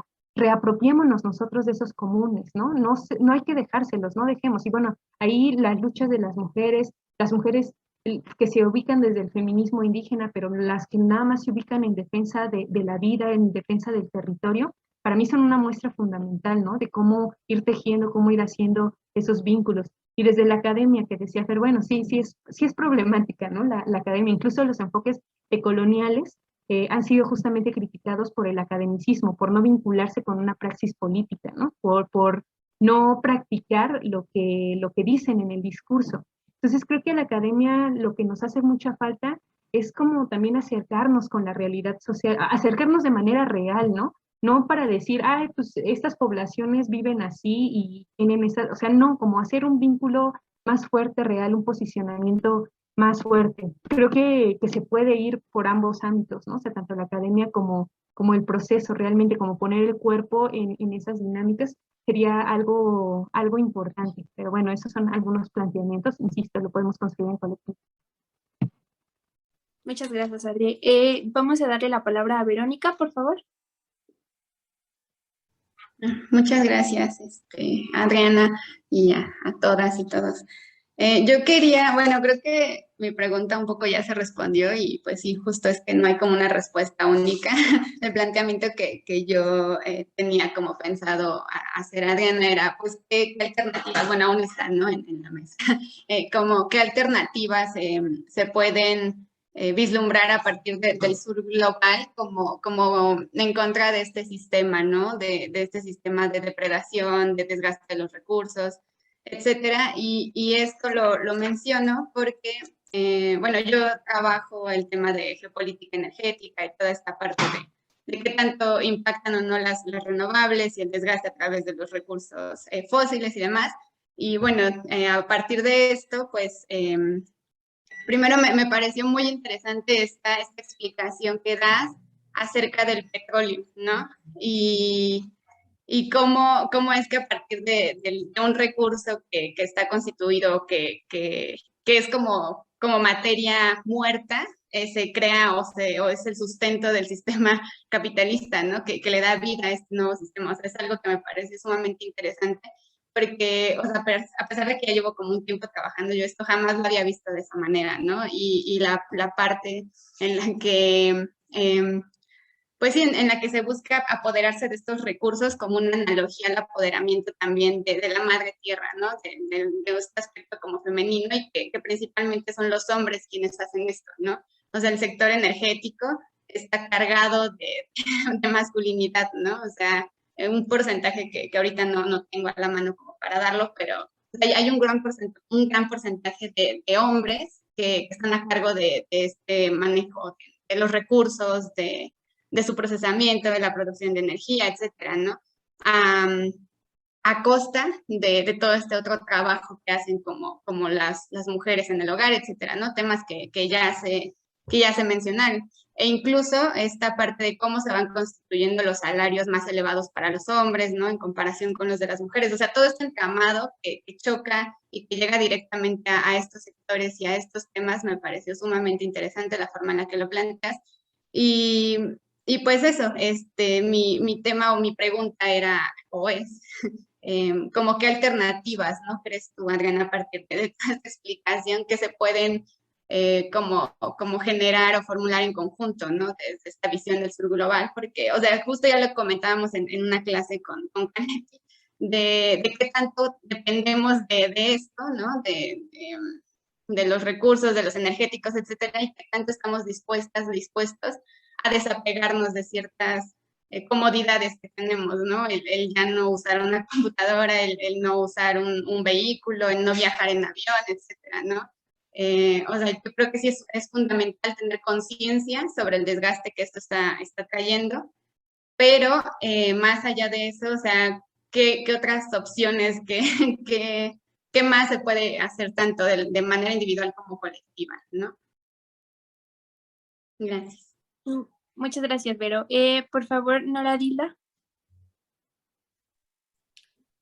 Gracias, Adriana, por la presentación. Realmente estoy llena de muchas ideas y te agradezco mucho todo lo que nos compartes. A mí, más que una pregunta, porque realmente pues, creo que aquí eres la experta y realmente apenas me estoy metiendo en estos temas. Me gustaría que nos hicieras, pues, nos pudieras recomendar pues libros, algo de lo que hayas escrito. No sé si nos podrías mandar tu presentación para seguir sobre esta línea. Y bueno, una pregunta que me surge es algo que alguna vez vi, creo que en Instagram, que hablaban sobre bueno, quiero saber tu opinión, ¿no? Sobre, en donde hablaban justamente, hablando de los privilegios, del racismo, de esta cuestión en contra de las mujeres y de los privilegios, en donde ponían por un lado, un hombre negro, esclavo, y por otro lado, pues una mujer blanca. Pero, y ahí la pregunta era, pues, como que, ¿quién consideras que tal vez tendría como más privilegios o quién está como quizá en mayor desventaja o cómo es que podríamos hacer esta distinción?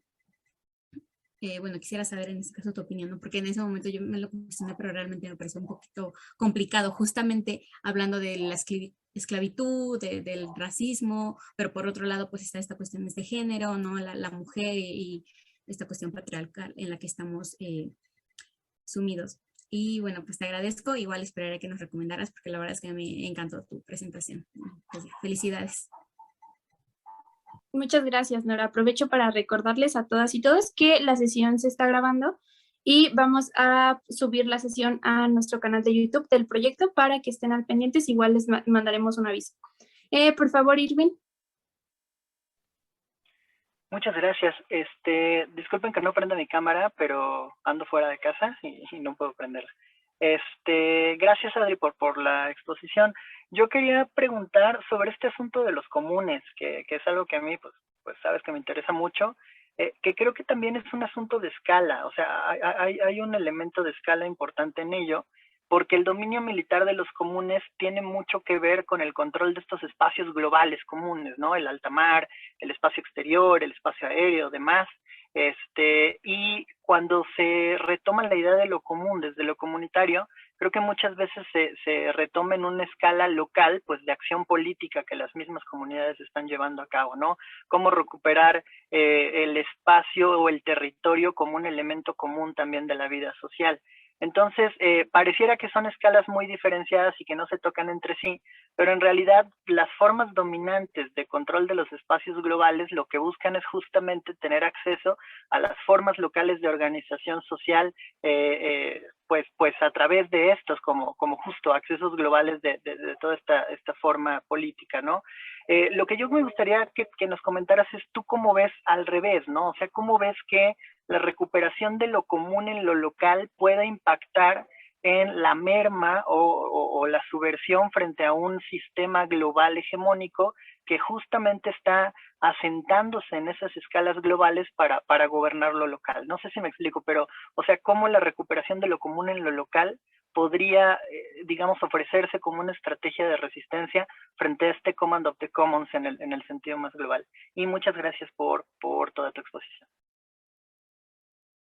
Gracias, Irving. Le damos la palabra a Laura y después pasamos con Adri otra vez. Gracias. Únicamente para comentarles de la diferencia entre un feminicidio y un homicidio.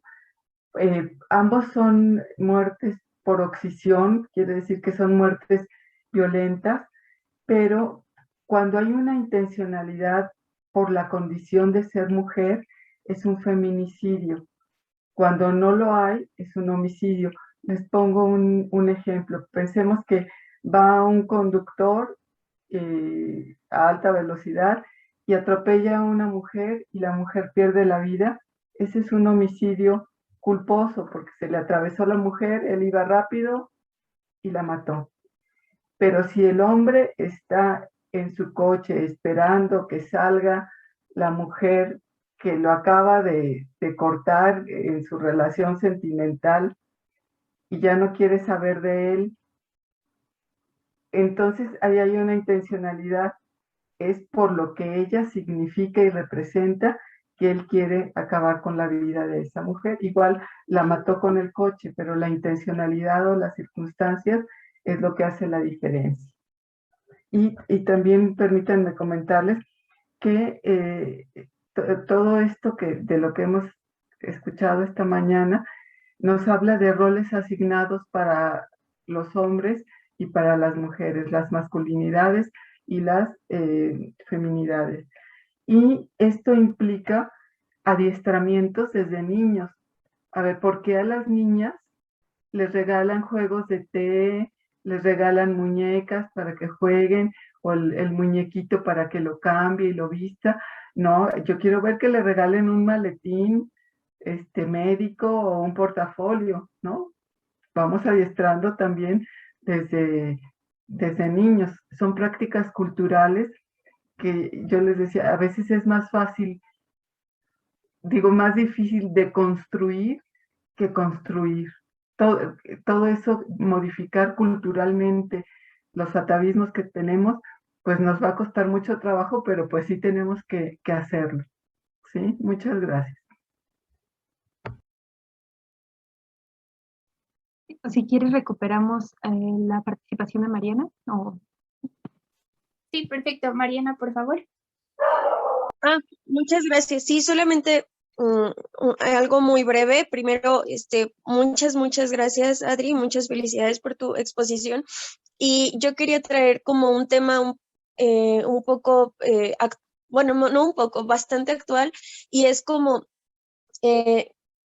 no sé, me gustaría mucho conocer tu opinión sobre, pues, esta incorporación un poco forzada o basada en la necesidad de las mujeres en estos movimientos de resistencia, en donde realmente no es, perdón, no es tanto un proceso reflexivo, sino ya no nos queda de otra. Y mucho, por ejemplo, es a principios de este año, me parece, en enero, sí, creo que fue en enero, en Michoacán, en un lugar que se llama Terreros, surgen autodefensas únicamente de mujeres. Y si algo había que a mí me daba mucho coraje, era esta interpretación de comentócratas y de medios de comunicación muy, muy planos, en donde romantizaban el papel de estas mujeres en la creación de las autodefensas, porque ya no les queda de otra, porque literalmente ya no hay hombres que asumieran este rol generalmente establecido, ¿no? de defensores. Y ellas lo que hacían era, pues ya no me queda, siguen llegando grupos de Cártel Jalisco principalmente, a saquear el pueblo, a robarse a mis niños, a robarse a mujeres jóvenes, y pues no nos queda de otra, entonces nos armamos. Corte B, hay una romantización impresionante de mujeres diciendo, es que vela, o sea, está atrás de los costales con su AK-47 y su niño a la espalda. Esas son mujeres, ¿no? Y aparte utilizaban mucho este discurso para deslegitimar pues todos los movimientos y las manifestaciones que hay, ¿no? De mujeres, ¿no? Porque decían, bien, esas son mujeres. Y era, o sea, no puedo concebir que este tipo de cómo se orilla a tomar las armas porque no te queda de otra, y aún así lo estás romantizando desde la misma perspectiva del rol de la mujer, de es que la mujer se sacrifica, la mujer es por sus hijos, y entonces teníamos ahí Santa Señora, cuando en realidad no se ponían a reflexionar el verdadero problema que había detrás, ¿no? Y era la violencia extrema que se está ejerciendo por parte de los grupos de la delincuencia organizada en tierra de nadie. Y hacían una especie, alguna vez en alguna conversación, hacía una persona una una comparación con estos grupos de autodefensas, también autodefensas, que surgen en los grupos kurdos, ¿no? Y cómo estas peshmergas combaten al ISIS y están formadas por mujeres kurdas, en algunas ocasiones mujeres yazidíes, y que pues, realmente les plantean un frente a ISIS muy importante en la región, pero aparte ellas sí tenían todo este conocimiento reflexivo o estos experimentos reflexivos un poco hasta libertarios. Por ahí leí varios fanzines sobre cómo estaban incorporando formas de organización más libertaria, pero vamos, a lo que yo quiero llegar es cómo hay estos procesos un poco forzados de incorporación a la misma resistencia, pero bajo el mismo esquema, ¿no? O sea, realmente te tienes que subir al mismo sistema y combatir estos vicios que se van generando, como el golpeteo de la delincuencia organizada, desde el mismo sistema y perdiendo tal vez la oportunidad de nuevas propuestas organizativas, de nuevas propuestas de reflexión, y que aparte de todo lo romantizan. O sea, yo estaba indignada con esa romantización absurda, pero creo que también hay que reflexionar un poco sobre esto, ¿no? Y bueno, pues simplemente lo pongo ahí. Pues muchas gracias, Adri. Gracias. Ahora sí, Adri, por favor. Vale, gracias. Voy a empezar con esto último, a lo mejor voy ahora como a la inversa, pero, o sea, sí, justamente creo que el problema ahí es la forma en la que se está interpretando o se está comunicando, ¿no? La forma en la que personas externas están leyendo lo que está aconteciendo. Y que eso pasa no solamente con las mujeres que están en los ejércitos o las mujeres que están en armas, sino también las grandes empresarias, ¿no? O sea, justo el empoderamiento, este término de empoderamiento que reproduce esta estructura falocentrada de la dominación, de la masculinización. O sea, lo que se pretende con eso o lo que se equipara es que, o más bien justamente como tú decías, Mariana, refuerzas el discurso, refuerzas el ordenamiento, porque lo que se está planteando es que para poder, o sea, en ese ámbito, ¿no? Del ser reconocida, ser valorizada dentro de la sociedad, tienes que ser masculina. Y no solamente masculina, sino tienes que encasillar, o bueno, tienes que estar adaptada a tus comportamientos, tus logros tienen que estar en el marco de la masculinidad dominante. ¿Dónde está la masculinidad dominante? Claro, los grandes empresarios, ¿no? Los ejércitos, los coroneles, los combatientes. Entonces, por eso se hace este símil. Se asume que eso es recuperar el ser, se asume que eso es una ventaja para las mujeres, cuando en realidad lo que está pasando es que se está reproduciendo el sistema, no estamos reproduciendo las mismas lógicas, no las estamos transformando. El problema también sí es cómo se está representando, ¿no? Yo pienso o yo creo que aunque se diga que no teníamos de otra, o sea, no teníamos de otra en tomar las armas, no es que no implique un proceso reflexivo, ¿no? O sea, a mí me parece que justamente muchas de las mujeres en nuestras comunidades, en general en Abya Yala, toman, o si llegan a tomar las armas, es para proteger sus procesos comunitarios, ¿no? Los procesos, las dinámicas que tienen.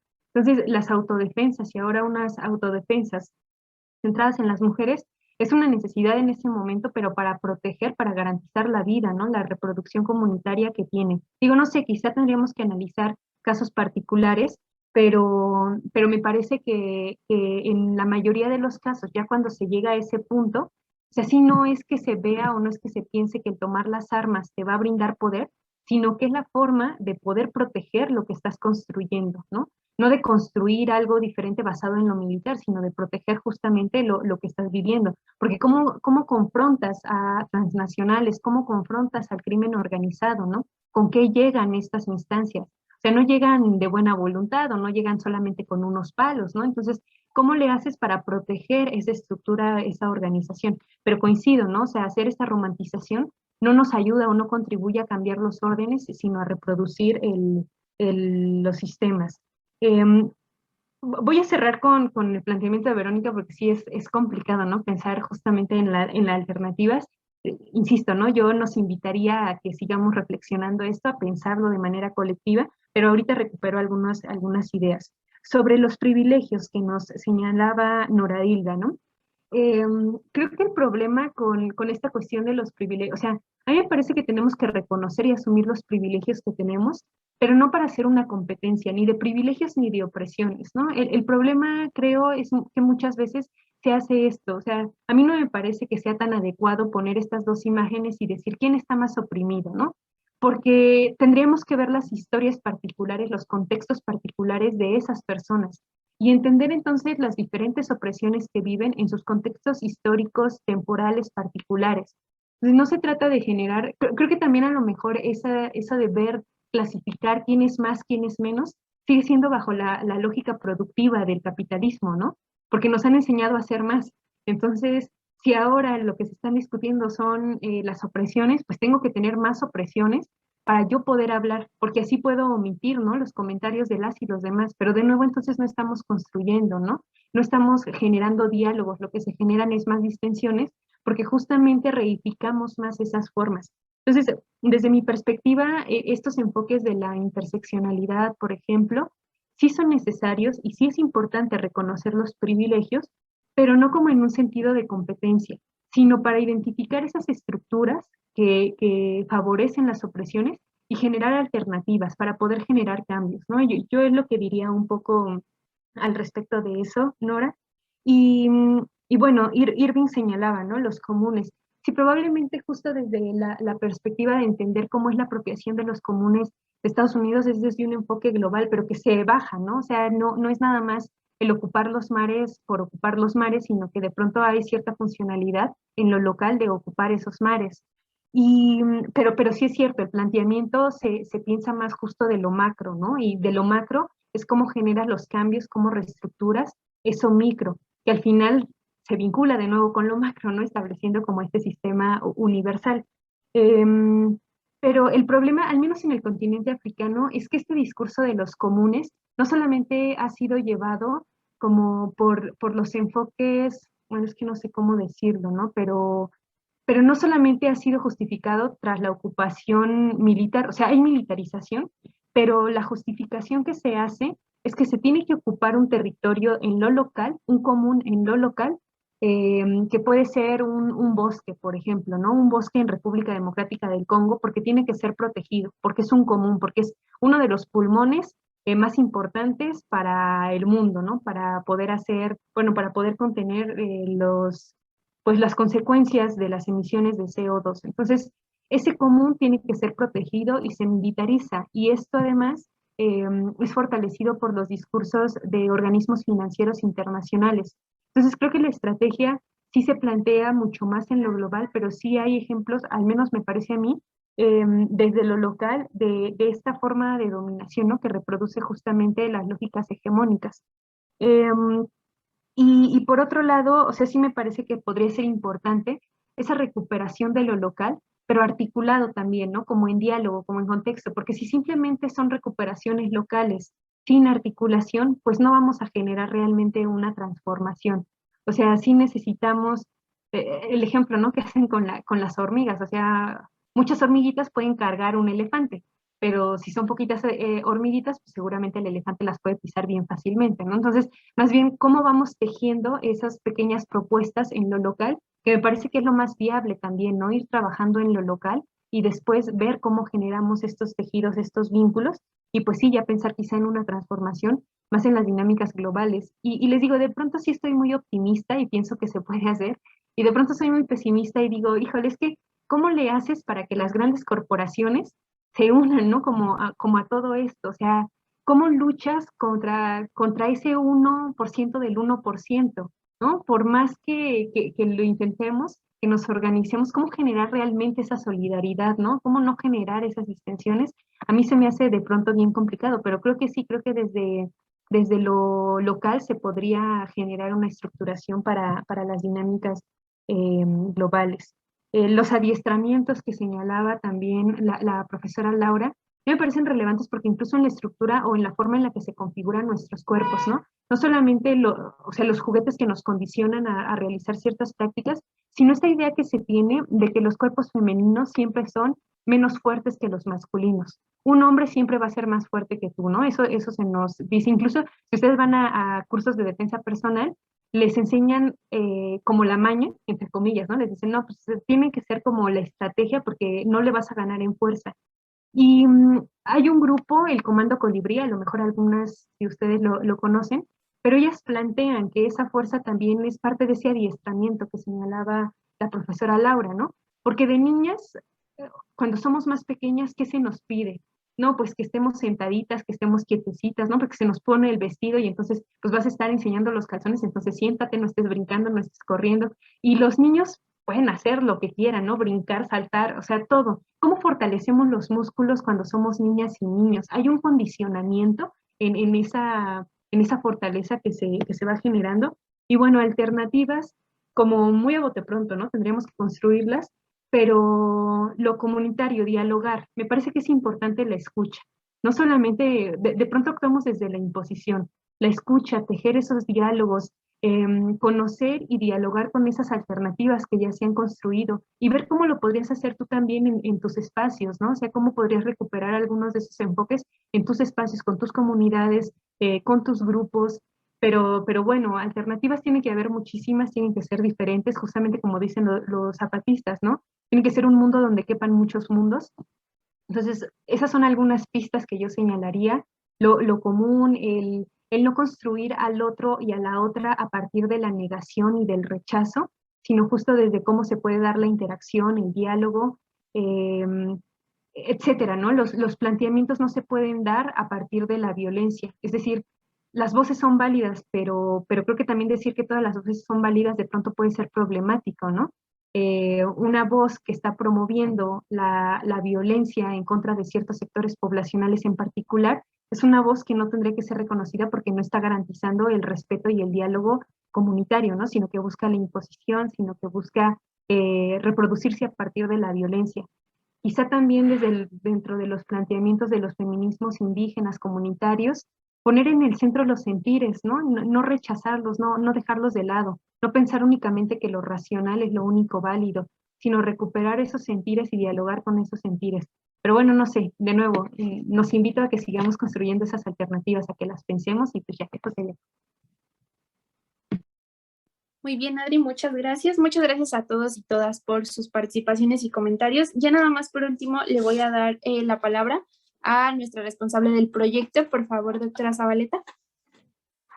Gracias, Fer. Pues muchas gracias, Adriana, por tan buena exposición.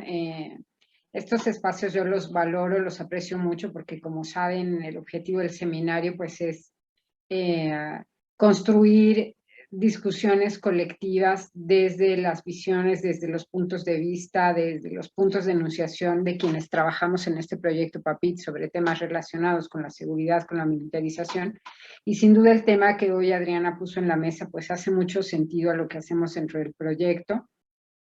Y aunque sin duda todo fue relevante, Adriana, y a mí me encanta siempre escucharte, yo me quedaría en la reflexión de las disidencias y de las alternativas, porque muchas veces, esto es una autocrítica, por supuesto, desde la academia nos quedamos siempre en un nivel, académico, teórico, ¿no?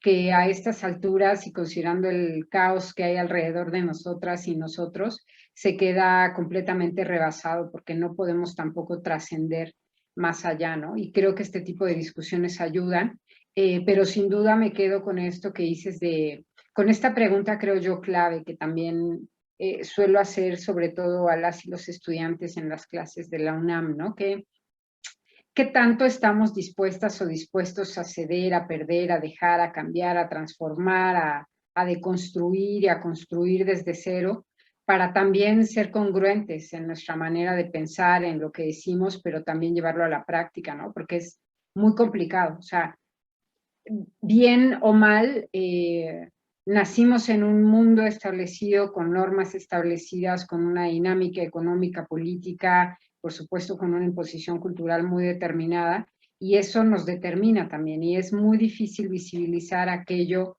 que no debe ser, ¿no? O sea, pensar siempre desde la disidencia, creo yo, es algo importante, pero es algo bien complejo. Es algo muy complicado, sobre todo a la hora de hablar de congruencia, pero sin duda estos espacios nos ayudan mucho en eso, Adrián, y yo agradezco mucho que hayas podido y querido participar hoy con este gran tema. Le agradezco mucho a Fernanda también por haber llevado esta discusión de la manera en la que la llevó. Ella es también parte de este proyecto PAPIT como estudiante de la facultad. Le agradezco, por supuesto, a Andrea, a Génesis, a Ishel, a Ilse, quienes también son colegas que trabajan con nosotros en el proyecto PAPIT, y pues agradezco también a todas, todos, a todos quienes se conectaron, quienes escucharon a Adriana, quienes siguieron nuestros espacios. Ya decía Fernanda, vamos a subir este video en cuanto esté editado para que puedan ustedes verlo en los canales de comunicación que tenemos en el proyecto PAPIT, y esperamos verles en unas 4 o 5 semanas aproximadamente para una tercera sesión. Ya les diremos el tema y el invitado o la invitada que también será parte de este proyecto PAPIT. Gracias Adriana, gracias Fernanda, a todas, a todos, muy buenas tardes y que estén muy bien. Cuídense mucho. Adiós.